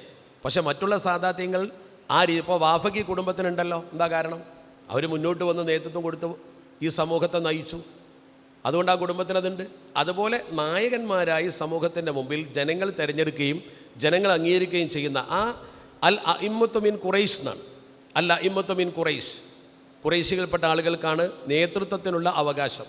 ആ അവകാശം ശരിക്ക് അവരെ സമൂഹം ഏറ്റെടുത്ത് വിനിയോഗിച്ചു. മറ്റു കുടുംബത്തിൽ നിന്നും ആ രീതിയിൽ ഒരു നേതൃപദവിയിലേക്ക് എത്താത്തത് കൊണ്ടാണ്. ഇപ്പോൾ സമത്തയുടെ നേതൃപദവിയിലെത്തി, രാഷ്ട്രീയമായി മുസ്ലിം ലീഗിൻ്റെ നേതൃപദവിയിലെത്തി, പൊതുസമൂഹത്തിൻ്റെ പ്രശ്നങ്ങൾ പരിഹരിക്കാനുള്ള ഒരവസ്ഥ അവർ എപ്പോഴും വീട് തുറന്നു വെച്ച്, ഞാൻ ചോദിക്കട്ടെ, ഇതുപോലെ കോലായി തുറന്നു വെച്ച് രാവും പകലും ജനങ്ങൾക്ക് കയറി, പച്ച മലയാള ഭാഷ പറഞ്ഞ് കയറി നിരങ്ങാൻ തന്നെ പറയാം, അങ്ങനെ തുറന്നു വെക്കുന്ന കുടുംബ കോലായികൾ കുറവാണല്ലോ.